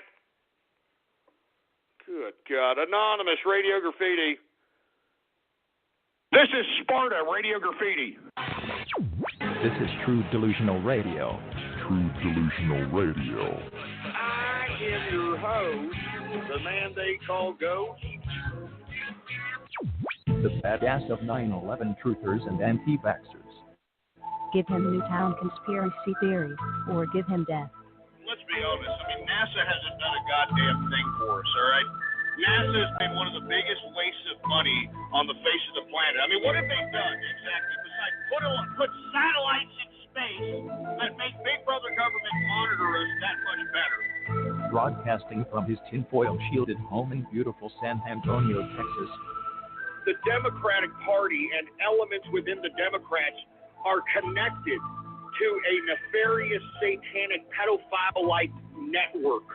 And I think that you all need to do your own investigative work to understand and connect all the dots in this very complicated web of child pedophilia network. And now he'll take it from here. Your host, the man who actually believes Pizzagate is real, the conspiratard they call Ghost. Yeah. You know what, Sparta? You want to know why you probably don't think it's real? Because you're probably affiliated with this sick, twisted crap, all right? I mean, you're too busy trying to pretend you're a firefighter as a volunteer in whatever pissing ground little area that you're in. And you know what? You can go ahead and do that. I don't really give a crap. But, if you don't care that potentially children could be getting hurt, if not killed, if not sexually assaulted, then there's something wrong with your stupid ass. And as far as I'm concerned, I hope that fate deals you a horrible, horrible hand. Anonymous Radio Graffiti. Yeah, Radio Graffiti. Raiden Snake. What's all this that these troll terrorists and cyber vermin? Well, I don't know what they're trying to say. I mean, do you have anything to say about that? Just a lot of bollocks, really. To be honest, it's a conspiracy, right? Yeah, of course it is. And I'm sorry you've had a lot of shit over it. Do you know what I mean? Believe me. I mean, I feel bad. And Just shut up. Listen to this fruit bowl. Jesus Christ. Do you hear this? That fruit bowl. That scumbag. That piece of crap. Jesus Christ. I can't. I got the Raiden Snake up in here, for Christ's sake. Radio Graffiti. What are you doing? I mean, what the hell was that? Leave Raiden Snake alone, please. As a matter of fact, let's bring Raiden Snake on here, for Christ's sake, since everybody's giving him crap. How about Raiden Snake Radio Graffiti? Yeah, do you know what I mean? They obviously didn't listen to what I said yesterday, did they? Their actions have consequences. I have no idea what the hell they're doing there, Raiden Snake. I mean, I don't understand why you're a target. I don't understand what's in these people's brains, for Christ's sake. Can you enlighten me on what the hell the motive is of these sick, twisted freaks out here that continuously want to bash you, even though you're a friend of the show, you provide good commentary, so on and so forth? Oh, I really wish I could. I really wish I could answer that to. It's like, but it's just like they just need. Like, it was just ridiculous. They just really want to annoy people. You know what I mean? They just really like to think it's some kind of sick joke, like I said previously. I mean, I don't get it. I mean, what kind of rocks are they getting off here? I don't get it. I have no idea why. I don't get it. Well, no, but the thing is, just, I mean, that splice idea, it's like splicing me and you together. It's like, what the hell? You know? I mean, come on. It's sick. It's sick, perverted stuff. I mean, if they did that over here, they get locked up in Broadmoor. I'm not joking. I kid you not. They would literally get locked up and committed in the insane asylum. I'm not joking. I'm serious. If they did that, I think that there's a lot of these people need to be locked up in an insane asylum. I can tell you that right now, especially some of these sick, twisted, troll terrorists and cyber vermin. And let me tell you, I'm going to tell you, Raiden Snake, you ain't going nowhere. I know that these damn, troll terrorist cyber vermin, they want to sit here and they want to say, hey, we want to ban Raiden Snake. You ain't getting banned. You're a friend of the show. I appreciate your commentary. Is there any last words that you want to say to these people? Because they are insistent, for whatever reason, on continuously antagonizing you for God knows why. Well, just basically, like I said before, I'll just probably be reiterating the same stuff I said yesterday, and I'm still sticking by it as far as I'm concerned. Pretty simple: actions have consequences. End of. It's got to stop. Enough. Yeah, I don't blame you, Raiden Snake, man. Hey, do you want to give any shout-outs or anything of that nature, man? Ozzy, shout out to your good self. Ozzy, shout out to the engineer, Kraskin, as always. And all the others as well. All right, man. Hey, thank you very much, Raiden Snake. And once again, my apologies for these damn troll terrorists and cyber vermin who insist upon this continuous agitation. My apologies there, Raiden Snake. And listen, all you idiots that are like, ban Raiden Snake, ban Raiden Snake. Well, we're gonna go ahead and look. I don't even want to talk about it. All right, you people are pieces of trash. 646 Radio Graffiti. Hey, this is Electrical Beast, aka the Giant of Let's Plays. And welcome to episode 54 of Let's Play Super Mario 64. Well, on today's episode, Mario will be going back to the TikTok clock, aka Bowser's time machine, and he's going to be getting 3 stars there really fast. Because as you saw yesterday, Bowser told us what he's going to use his time machine for, and he's going to use it for something extremely bad. What he's going to do... Wait, what the hell is that about? What is that? What is that?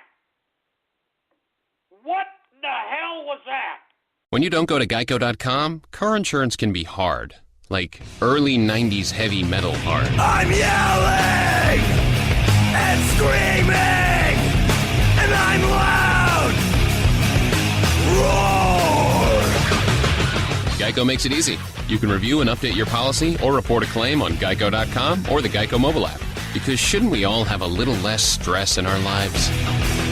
I'm not even upset about anything!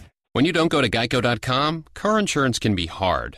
Like early 90s heavy metal hard. I'm yelling and screaming and I'm loud! Roar! Geico makes it easy. You can review and update your policy or report a claim on Geico.com or the Geico mobile app. Because shouldn't we all have a little less stress in our lives? I'm not even upset about anything! I'm telling you, I don't appreciate all these mind games you damn troll terrorists are throwing out here. I don't appreciate it. 609 Radio Graffiti. Sell Toho merch. Sell Toho merch. Sell Toho merch. Sell Toho merch. Sell Toho. Are you kidding? I mean, look, enough with the Toho merch, man. Are you serious? Are you actually serious? Look, enough of it, all right? Enough. Jesus Christ, man. How about Anonymous Radio Graffiti? Another Helen Keller deaf mute, for heaven's sake. How about 352 Radio Graffiti? Tuesday, what do you want to do tonight? The same thing we do every night, Pinky. Suck my penis. Oh, Jesus Christ, man. Anonymous Radio Graffiti. With the seed. But for now, you are young and all you want is lay in the sun. And God, every beautiful thing. Shut that stupid freaking African booty scratcher. I'm sick of that asshole. Shove that goddamn recording of that African booty scratcher up your ass. Good God, man. You know, I'm glad that this show is almost over. I'm telling you assholes, man. You assholes. Freaking tainting my Taco Tuesday. You understand that, boy? You are tainting my Taco Tuesday. Give me the freaking mic. Give me the mic. Freaking goddamn mic, man. God damn it. And look, people were actually tweeting at me for Toho merch. Are you joking? Are you joking? Man, Jesus Christ. Man, come on, man. Come on. Jesus Christ. Anonymous Radio Graffiti.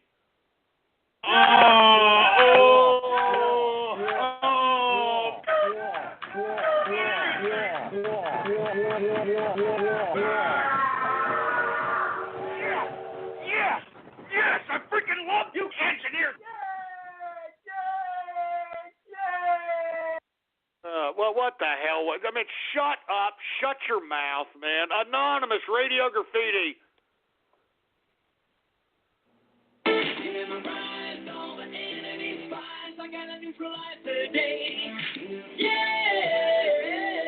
It's a party in the CIA. Shut up with a freaking CIA song, you moron. Anonymous Radio Graffiti. Hey, Ghost, guess what? I'm going to your Christmas party. I'm bringing my favorite drink. It's a mixture of vodka and watermelon juice. I call it Eggnog. Merry Christmas. Oh, my God. Shut up, you stupid moron. And no, you're not coming to the True Capitalist Radio Christmas party, all right? You're not coming, so shut up. Anonymous Radio Graffiti. Here with you. What a beautiful dream that could flash on the screen in a blink of an eye. Jesus Christ. Shut that stupid crap off, goddammit! I'm freaking sick of that crap already, man. Shove that up your ass. Shove that up your goddamn ass. Oh, my God. Give me the mic. Give me the mic. The goddamn mic, man. I mean, we got 5 minutes left, for Christ's sake. I'm glad this show is almost over. You freaking idiots have tainted my Taco Tuesday. I can't repeat that any goddamn more, for Christ's sake, you freaking losers. Anonymous Radio Graffiti. Godzilla 3709 Radio Graffiti. Well, here we are again. It's always such a pleasure just seeing the circle betray you twice. Cybervermin's laugh and laugh, but Ghost just wasn't laughing. Despite all Chief's betrayal, you have been shockingly nice. You want to avoid coming to win. That's what he's counting on.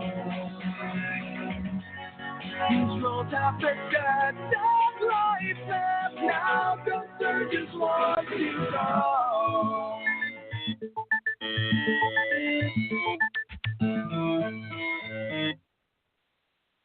Tyson Rocket. Oh, okay. You may want to turn down the background music, turn up the vocal, and make sure to compress the vocal to a certain capacity. Anyway, what else do we got? We got Anonymous Radio Graffiti. Hey, Ghost, can you hear me? Yeah, I can hear you.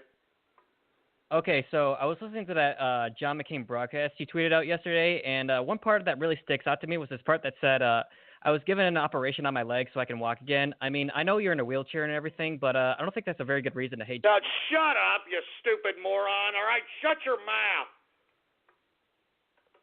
Stupid idiot. Anonymous Radio Graffiti. Yeah, another Helen Keller deaf mute, for heaven's sake. How about Anonymous Radio Graffiti?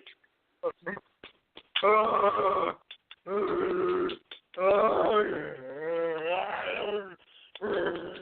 right, that's great. Shut him off, for Christ's sake. Anonymous Radio Graffiti. I'm not a racist. I'm not a racist, for Christ's sake. Can you shut this stupid foreigner up? Shut up, you stupid immigrant. I'm calling my show, you African booty scratcher. Tell me lies, tell me sweet little lies. All right, you know what? I've had enough of this crap. I've had enough. I've had enough of this crap. I've had enough. I've had enough. I've had enough. Stick a goddamn fork in me. I've had enough of this garbage, man. I've had about enough of this garbage, man. Jesus Christ, you idiots know how to ruin every goddamn day of my broadcast, man. Every day, every goddamn day, you know how to freaking ruin a broadcast, man. Give me the mic. Give me the mic. Every goddamn day, you sons of bitches know how to ruin a damn broadcast. I mean, you have tainted this Taco Tuesday. And let me tell you, I just don't know how much longer I can keep doing this. If you people keep besmirching me, you keep besmirching my show, you keep besmirching the integrity of True Capitalist Radio, I don't know how long I can continue doing this, for Christ's sake, man. I'm serious. I'm not joking around. I'm serious. I'm serious. I'm telling you, man, I'm so sick. I'm so tired of this crap, man. I'm so goddamn tired of it. Let me calm my ass down, for Christ's sake, folks. Anyway, listen to me. I guess I'll come back tomorrow. All right? Bookmark on your favorites, or in your bookmarks, the official website of the True Capitalist Radio Show. It's blogtalkradio.com/ghost.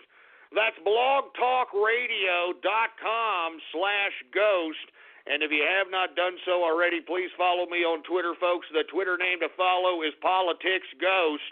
All one word, no underscores. PoliticsGhost is the name to follow. And, of course, folks, if you want some of the merchandise that is on Ghost.market, go ahead and type in your web browser right now, Ghost.market, and you can get yourself a Christmas card delivered to you, the one that is going to be delivered to the Inner Circle. You can have it delivered to you. Go to Ghost.market in your web browser right now, or get Certified Bonafide Capitalist, folks, all right?